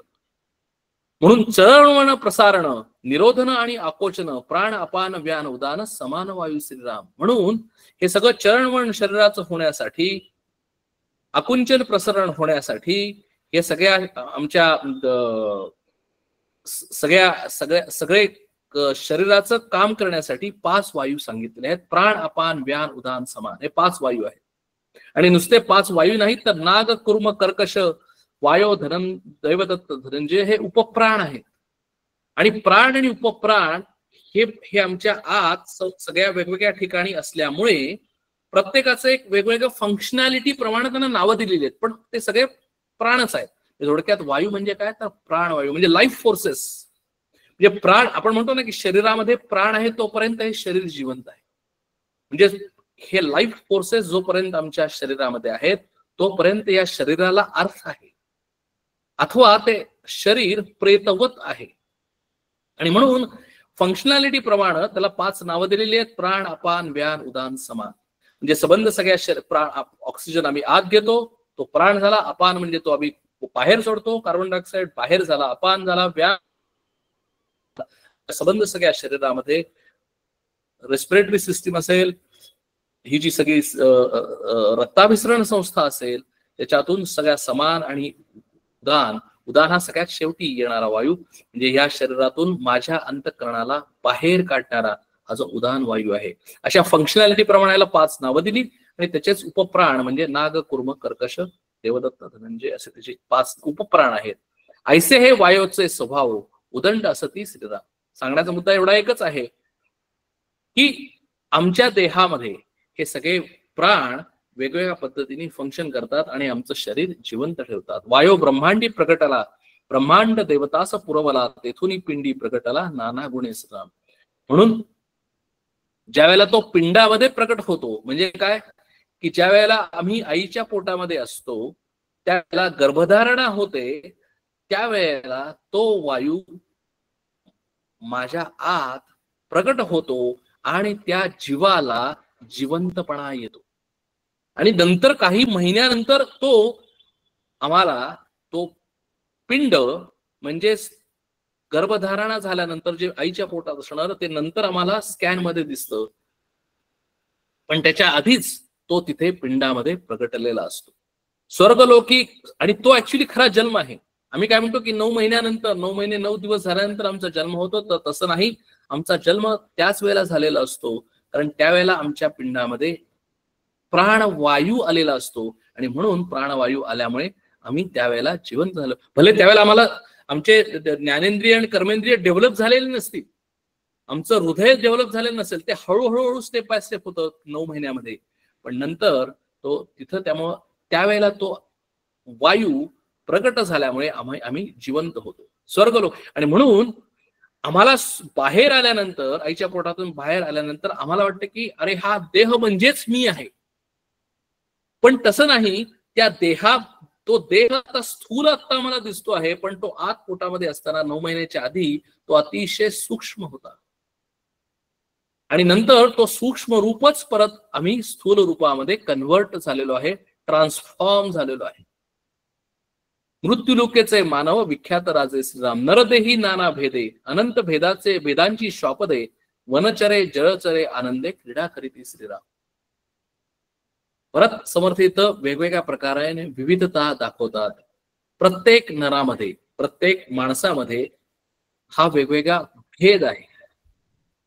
प्रत्येक प्राण्यामध्ये वेगवेगळा भेद आहे. कारण प्रत्येक प्राणी, वाघ सिंह, वाघासारखा सिंह नाही, सिंहासारखा हरिण नाही, हरिणासारखा दुसरा कुठला प्राणी नाही.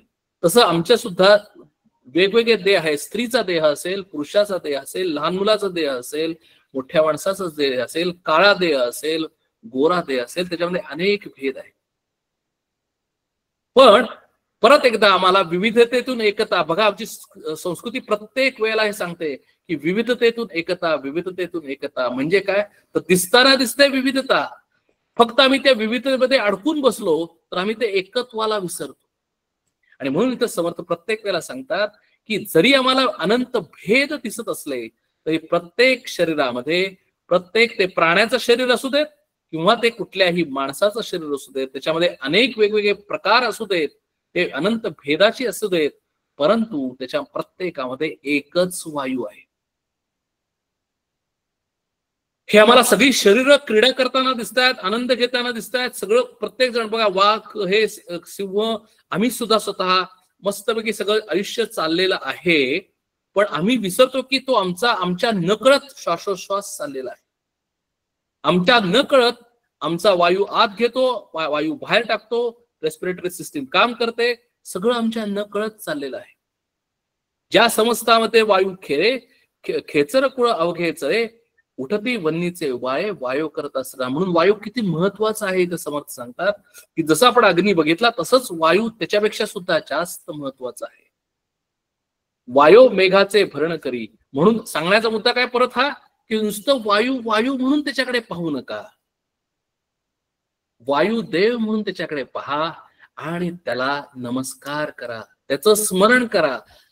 वारंवार त्याचं स्मरण आम्हाला राहू देत. म्हणजे काय, की आम्ही ज्यावेळेला पाहतो, शांतपणाने बाहेर असतो, पाहतो, त्यावेळेला आम्ही निसर्ग पाहतो आणि त्याच वेळेला आम्हाला तो वायूची झुळूक आल्यानंतर आमच्या मनामध्ये तो भाव उठला पाहिजे, भगवंता तू किती छान वाहतोयस. म्हणजे प्रत्येक ठिकाणी, प्रत्येक वेळेला, जरीस्थळी काष्ठी पाषाणी आम्हाला त्या भगवंताचा भास होईल. कारण वायू हा सुद्धा त्या भगवंताचीच शक्ती आहे. त्या निर्गुण निराकार भगवंताची शक्ती हे वायुरूप, फक्त मॅनिफेस्टेशन वेगळं आहे, प्रकार वेगळा आहे, नाव वेगळं आहे, भिन्नता दिसते, पण तो एकच आहे. वायो मेघाचे भरण करी, सवेच पिटून परते सारी, वायो ऐसा कारभारी दुसरा नाही. समर्थ म्हणतात की ह्याची पॉवर किती आहे. कारण तोच सगळ्या मेघांना एकत्र आणतो आणि तोच या मेघांना पळवून लावतो. म्हणजे आता सध्याच्या काळात सध्या आपल्याकडे सगळीकडे जो पाऊस पडतोय, म्हणजे आता सगळ्यांना सध्या सेंट्रल महाराष्ट्र असेल किंवा आंध्र प्रदेश असेल, आता भरपूर पाऊस पडतोय. तो पाऊस कुणाचं कर्तृत्व आहे, या वायूचं कर्तृत्व आहे. कारण तो वायू सगळीकडे तो. म्हणून तर आम्ही म्हणतो ना की ज्याला आम्ही हे पाहतो की कशा पद्धतीने वारे वाहत आहेत आणि कशा पद्धतीने मेघ इकडे तिकडे जाणार आहेत, त्याच्या पद्धतीने आम्हाला सांगितलं जातं की आज पाऊस पडणार आहे का नाही. हे सायन्स बरोबर आहे, त्यात काही प्रश्नच नाही. पण तो वायू किती पॉवरफुल आहे, किती शक्तिवान आहे, की भगवंताची शक्ती किती मोठी आहे. इथे आम्ही नतमस्तक झालं पाहिजे, इथं आम्हाला स्मरण आलं पाहिजे. वायो मेघाचे भरण करी, सवेच पिटून परते सारी, वायो ऐसा कारभारी दुसरा नाही श्रीराम, परी ते आत्मयाची सत्ता. वर्ते शरीरी तत्वता व्यापकपणे या समर्था तुलना नाही. श्रीराम समर्थ म्हणतात की अरे ही कुणाची सत्ता आहे? वायू वाहताना दिसतो, वायू सारखा कारभारी पॉवरफुल नाही दुसरा कोणी, पण लक्षात ठेवलं पाहिजे की ही ती आत्म्याची सत्ता आहे. आत्मा आहे म्हणून वायू वाहतोय, आत्मा आहे म्हणून अनात्मा आहे, आत्मा आहे म्हणून शक्ती आहे, आत्मा आहे म्हणून सर्व काही चालू आहे.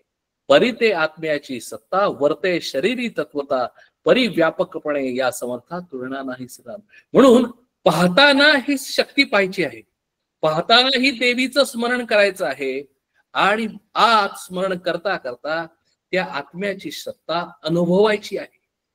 आत्म्याची सत्ता दिसत नाही, आत्मा कधीही दिसणार नाही, आत्मा ही पाहण्याची सुद्धा गोष्ट नाही, पण आत्म्याचा जो आविष्कार आहे, आत्म्याचं मॅनिफेस्टेशन आहे, ती शक्ती आहे, ती आम्हाला अनुभव देते. आणि त्याच्यातून आम्हाला कळतं की तो कसा आहे, तो किती व्यापक आहे. हे जर इतके शक्तिमान असतील, बघा अग्नी इतका शक्तिमान आहे, वायू इतका शक्तिमान आहे, आप म्हणजे पाणी इतकं शक्तिमान आहे, पृथ्वी इतकी शक्तिमान आहे, तर या सगळ्यांना समर्थ करणारा, या सगळ्यांना अस्तित्व देणारा तो भगवान, तो आत्मा, तो परब्रह्म, ब्रह्म किती मोठा असेल, किती सामर्थ्यवान असेल, त्याला तुलनाच नाही.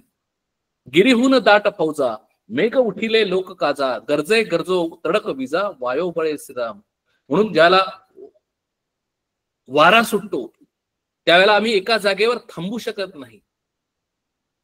ज्यावेळेला विजा कडकडतात, ही जी आहे ही शक्ती आहे, ही भगवंताची, ही मायेची, या प्रकृतीची, या जगदंबेची शक्ती आहे.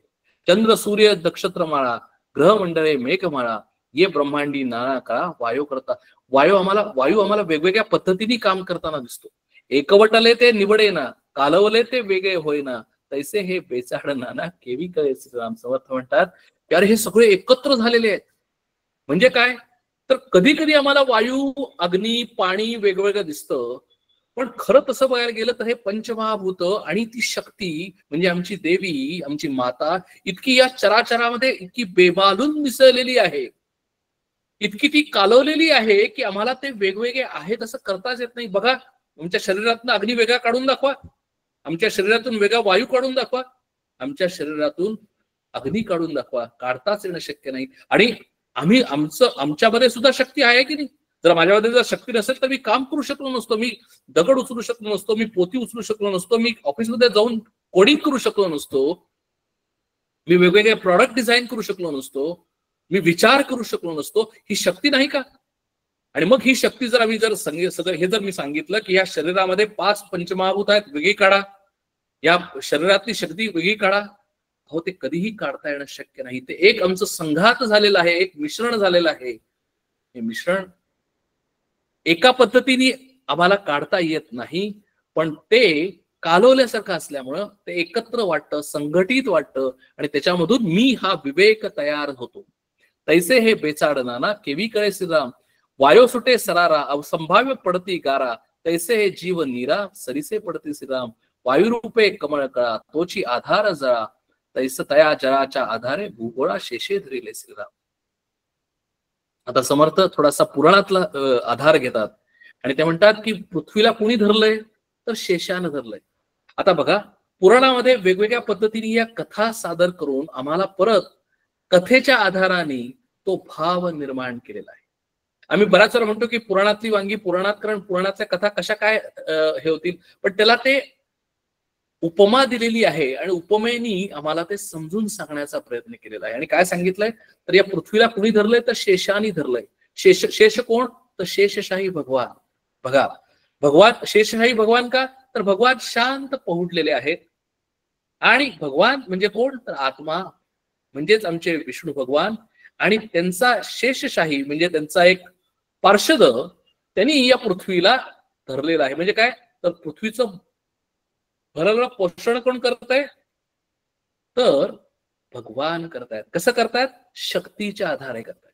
म्हणून ही वेगवेगळी नावं देऊन वेगवेगळ्या पद्धतीने आम्हाला कथेतून समजून सांगण्याचा प्रयत्न केलाय. त्यामुळे कथा मध्ये रमून न जाता, कथा नुसतीच कथा आहे असं न समजता, त्याचा content, moral of the story लक्षात घेणं आवश्यक आहे.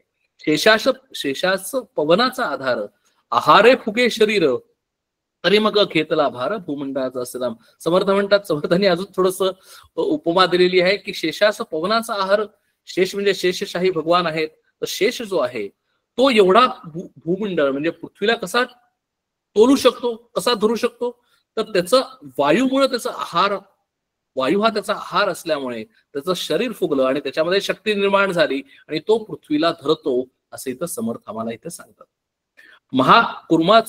महाकुर्माचे शरीर भले, निर्णव ब्रह्मांड पालते घातले, एवढे शरीर ते राहिले वायोचे निश्राम. समर्थ म्हणतात, समर्थाने इथं कुर्म अवतार जो आहे भगवंताचा, महाविष्णूंचा, तिथं सांगितलं की कुर्मावतारामध्ये ते कुर्म म्हणजेच कासव झालं आणि ते कासव एवढं मोठं होतं की त्यांनी पृथ्वी ब्रह्मांड तोलून धरलं. तर त्या कासवाला शक्ती कोणी दिली, तर ती वायूने दिली. आणि म्हणून वायूचं इतकं महत्व आहे असं तर समर्थ सांगतात.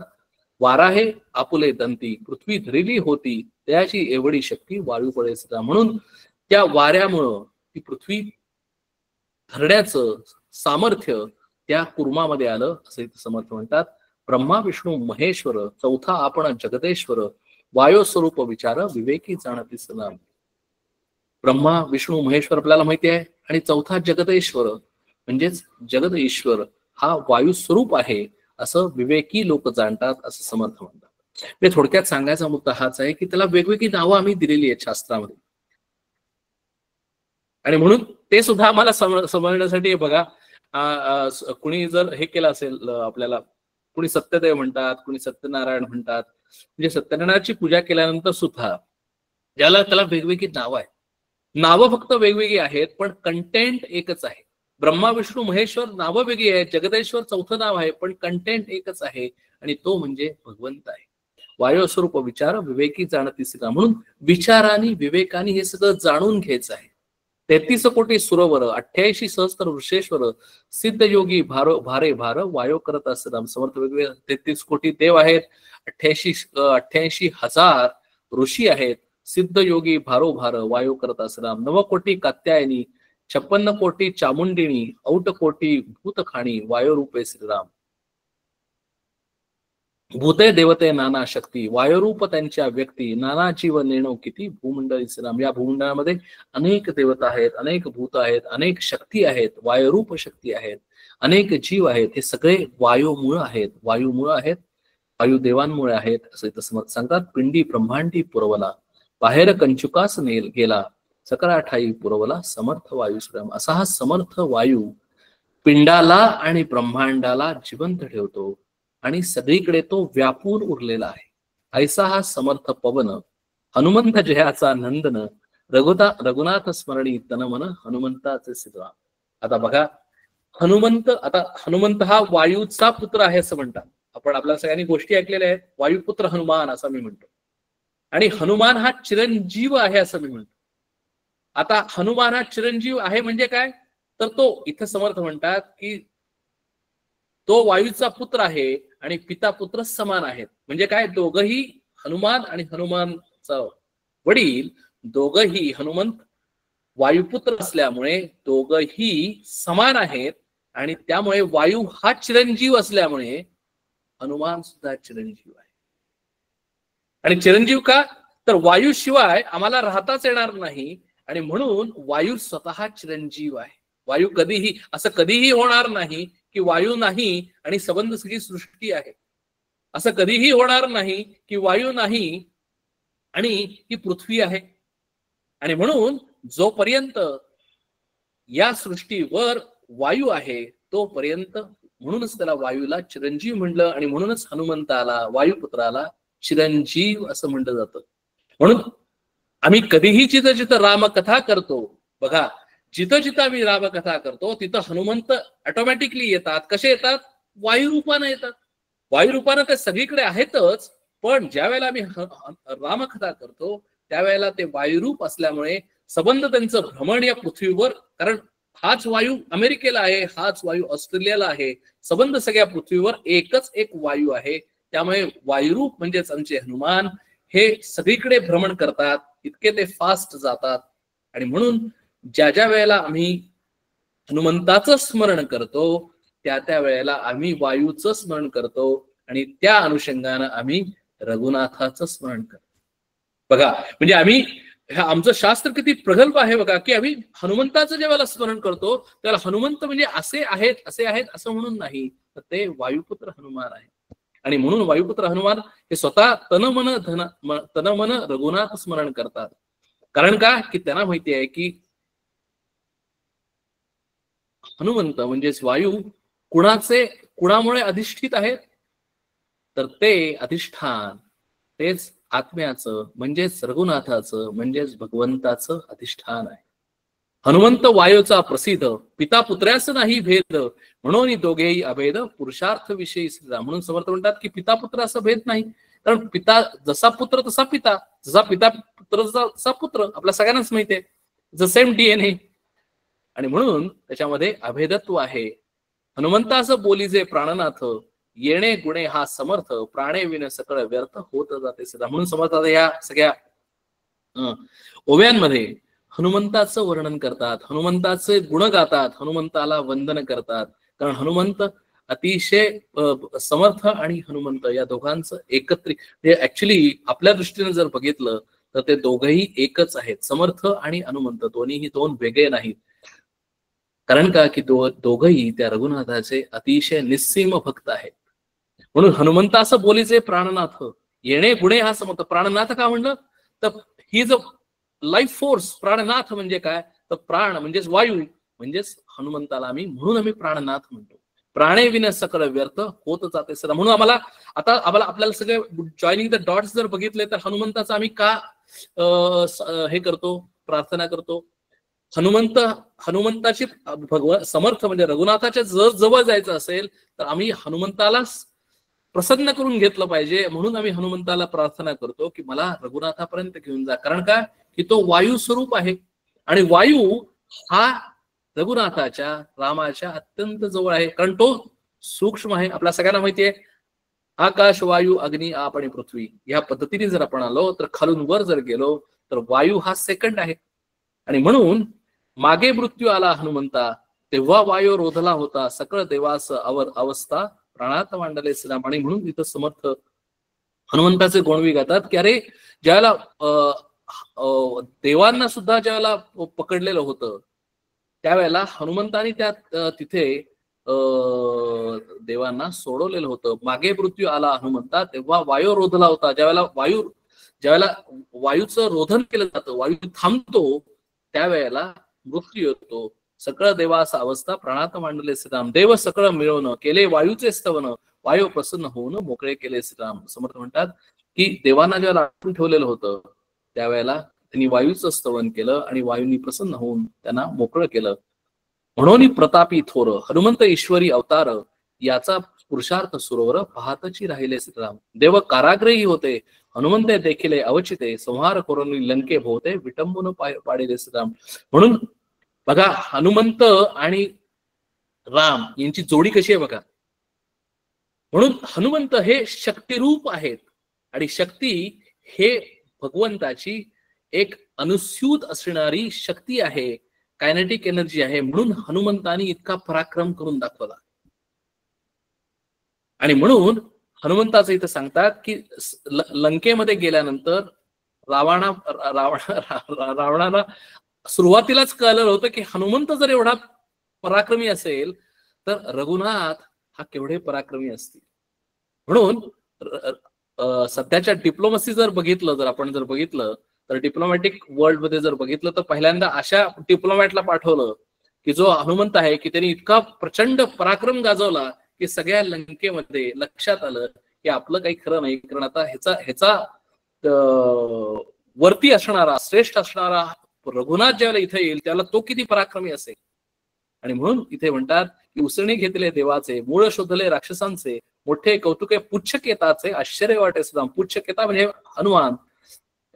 या हनुमंताचं सगळ्यांना आश्चर्य वाटतं की अरे, हा हनुमान असा कसा इतका शक्तिमान आहे, एवढं कसं काय कार्य करू शकतो. आता आपल्याला कळेल की तो वायुपुत्र आहे आणि वायूचं या पंचमहाभूतामध्ये वायूचं केवढं मोठं सामर्थ्य आहे. रावण होता सिंहासनापरी, तेथे जाऊन ठोसरे मारी, लंकेमध्ये निरोध करी उदक केचे श्रीराम. देवास आधार वाटला, ओठा पुरुषार्थ देखिला, मनोमते रघुनाथाला करुणा करती श्रीराम.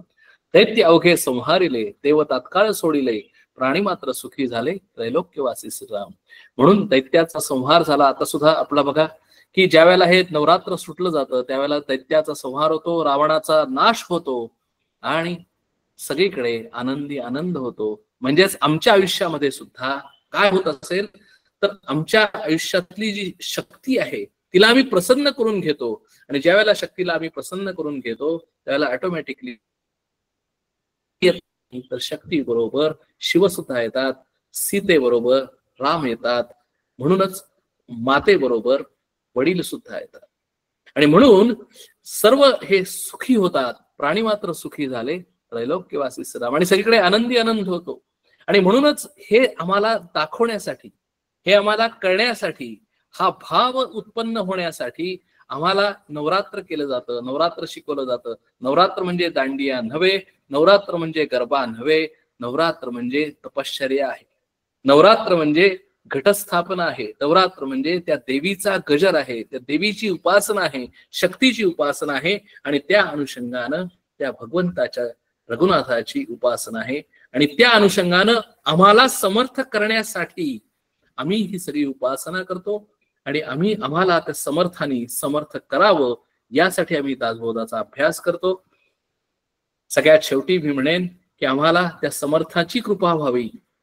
समर्थ आणि समर्थाची कृपा आमच्यावर झाल्यामुळे ऑटोमॅटिकली आम्हाला सुद्धा आमच्यामध्ये शक्तीचा वास येवो, आणि आमच्या हातून अतिशय चांगलं आयुष्य, एक उन्नत आयुष्य आमचं ह्या शरीरामध्ये असताना व्हावं.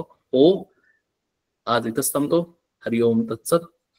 इति श्री दासबोधे गुरुशिष्य संवादे वायोस्तवन निरोपण नाम समास संप. प्रार्थना म्हणते. हो. कल्याण करी राम राया, राम राया, कल्याण करी राम राया.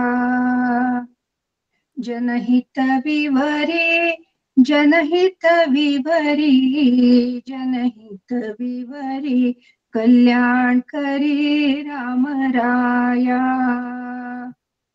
तळमळ तळमळ होतची आहे, होतची आहे, हे जन हाती धरी दयाळा, कल्याण करी राम राया. देवराया कल्याण करी राम राया.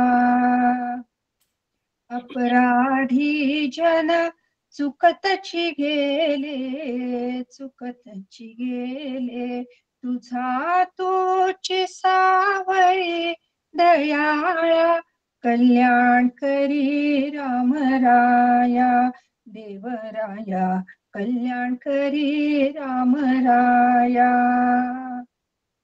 कठीण त्यावरी कठीणची झाले, कठीणची झाले, आता न दिसे उरी दयाळा, कल्याण करी राम राया. देवराया कल्याण करी राम राया. कोठे जावे काय करावे, काय करावे, आरंभिली हो हरी दयाळा, कल्याण करी राम राया. देवराया कल्याण करी राम राया.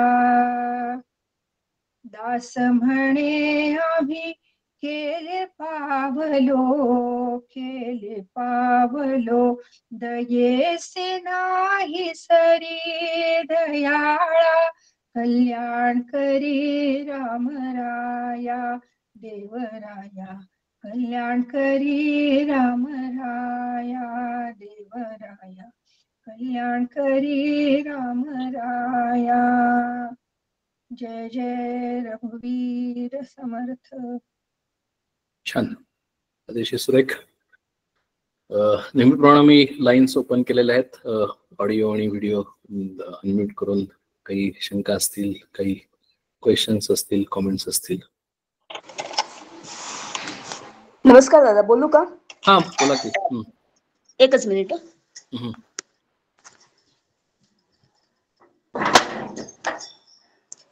नमस्कार, जय जय रघुवीर समर्थ. मी आज प्रथमच जॉईन झाली एक वर्गाला. छान वाटलं खूप. आणि तुम्ही ते सप्तसागर सांगितले ना, तर ते सप्तसागर आपल्या आतमध्ये पण आहेत, हे मला फक्त सांगायचं होतं वेगवेगळ्या रूपाने. हा सांगा की. हा, तर एक सप्तसागर म्हणजे आपल्यामध्ये पाणी आहे सगळ्यांच्या शरीरामध्ये. 70% पाणी जे आपल्या ह्याच्यात आहे ते आहे. आपली निर्मिती पण पाण्यापासूनच झालेली असते. नंतर एक दुधाचा सागर, म्हणजे माणसाला कसं रक्त कोणाचंही चालतं, कुठल्या प्राण्याचे रक्त फक्त माणसाचं लागतं, पण दूध देणारी जननी जी असते ती पण आपल्यातच असते स्त्रीमध्ये. नंतर दह्याचा सागर म्हणजे आपल्या बिरजण लावलं दुधाला की ते हे पण होतं, तसे आपले विकार आहेत आपल्या आतमध्ये असलेले. नंतर तिसरं म्हणजे द्रुत म्हणजे तुपाचं सागर, म्हणजे आपल्यामध्ये जी स्निग्धता असते, स्नेह असतो आपल्याला, तो एक आहे. मद्याचा सागर म्हणजे ज्याच्यामुळे बुद्धी जिंकते, म्हणजे बुद्धी योग्य प्रमाणात काम करत नाही. त्यांच्या बुद्धी मेंदूला आपण चित्रपट, दूरदर्शन सारख्या गोष्टी दाखवतो, मेंदू जिंकतो तो. क्षारसागर म्हणजे खारटपणा, आपले जे अश्रू असतात ते पण आपल्या आतमध्ये आहेत. आणि उसाचा सागर म्हणजे मधुरता आपल्यामध्ये जी असते ती. असे सगळे 7 सागर आपल्यातच आहेत. हे आपण सृष्टीतले बघतो, पण हे पण एक बघावं असं वाटलं म्हणून जे ऐकलं आहे ते सांगितलं फक्त. छान, अतिशय सुरेख छान सांगितलं अनालिसिस. आणि तुम्ही म्हणला ते बरोबर आहे की जे जे बाहेर आहे ते सगळं आत आहे. म्हणजे जे ब्रह्मांडामध्ये आहे ते पिंडामध्ये आहे. म्हणजे हा जर भाव जर आम्ही ठरवला आणि हा जर आम्ही पाहायची जर आम्ही हे केली, साधना केली म्हणजे काय की विचार केला की जे जे आम्हाला काही जे बाहेर दिसतं ते माझ्या आत आहे का, आणि मग ते कुठे आहे, कसं आहे, अशा पद्धतीने जर आम्ही विचार केला तर आम्हाला लक्षात येईल की जे जे काही पिंडामध्ये आहे ते ब्रह्मांडामध्ये आहे, आणि जे ब्रह्मांडामध्ये आहे ते पिंडामध्ये आहे. आणि म्हणूनच इथे असं म्हणलं जातं की परमेश्वर कुठे बाहेर नाही. अहम ब्रह्मास्मी आणि सर्वम खल्विदम ब्रह्म, हे जे म्हणलं जातं हे नुसते शब्द नाहीत. तर अरे मी सुद्धा ज्या वेळेला मी सुद्धा शक्तिरूप आहे आणि मी सुद्धा शिवरूप आहे. शिव आणि शक्तीचा संगम झाल्यामुळेच मी आहे. आणि म्हणून जोपर्यंत माझ्यामध्ये शक्ती आहे तोपर्यंत मी जिवंत आहे. फक्त माणसाचं आमचं प्रयोजन एवढंच आहे की आम्ही जाणून घेत नाही, आणि आम्ही काय करतो की आमच्या कर्तृत्वावर आम्ही आमच्यातल्या शिवाला विसरून जातो, आणि मी माझ्या कर्तृत्वाने सगळं करतो. आणि म्हणून आमची भाषा नेहमी अशी असते की मी करतो, मी केलेलं आहे, हे माझं आहे, हे माझ्यामुळं झालेलं आहे. म्हणजे जो कर्तृत्व भाव आहे, हा जो मी माझ्यामुळे हे झालेला आहे, त्यामुळे आम्ही आमच्या आतच असलेल्या शिवाला विसरतो. आणि मग शक्ती आमच्याकडून तिच्या 3 गुणांप्रमाणे आम्हाला नाचवून घेते. तिच्यामध्ये सत्व, रजत, तम गुण असल्यामुळे त्या शक्तीचा आविर्भाव, मॅनिफेस्टेशन चांगली कामं करण्यामध्ये होतात आणि वाईट कामं करण्यामध्ये होतात. पण ज्या वेळेला त्या शक्तीला कळतं आत की अरे मला त्या शिवाची ओढ लागलेली आहे, त्यावेळेला शक्ती हळूहळू तमोगुण आणि रजोगुणातून निवृत्त होते आणि ती सत्वगुण प्रधान होते. आणि त्याच वेळेला जर कुंडलिनी योगाचा जर कोणी अभ्यास केला असेल तर ती शक्ती खालून वर वर वर वर जात आमच्या ह्याच्यामध्ये इथे आत त्या शिवशक्तीचा संगम होतो. त्यामुळे जे काही आहे अध्यात्म किंवा जे काही आम्ही जगतो ते वाटतं आम्हाला आम्ही बाहेर जगतो, पण ते सगळं आतच आहे. हो, म्हणून पिंडी ते ब्रह्मांडीसाठीच फक्त बोलले मी, बाकी काही नाही. हो हो, जय जय रघुवीर समर्थ.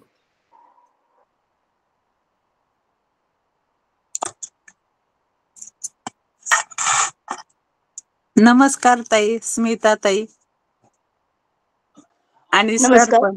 हा, ते ग्रुपवर टाका ना. मी एकच ऐकलं तुमचं काम करत करत, अश्रू हे एवढंच ऐकलं, बाकीचं ते ग्रुपवर फक्त हे केलं तरी.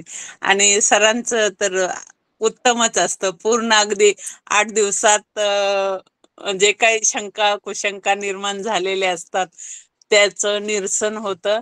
आणि मला वाटतं सरांनी आर्ट ऑफ लिव्हिंगचं काही कोर्सेस केलेले आहेत का?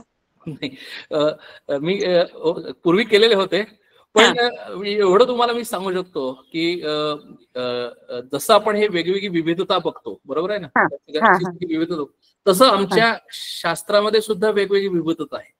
म्हणजे आर्ट ऑफ लिव्हिंग असेल किंवा ईशा इंजिनिअरिंग असेल किंवा वेगवेगळे संप्रदाय असतील किंवा गीता असेल, महाभारत असेल, पुराण असतील, वेद असतील, उपनिषद असतील, एवढं एकच आहे की किंवा दासबोध असेल काही किंवा ज्ञानेश्वरी असेल किंवा गाथा असेल किंवा काहीही जे शास्त्रात सांगितलं असेल ते एकच सांगितलेलं आहे.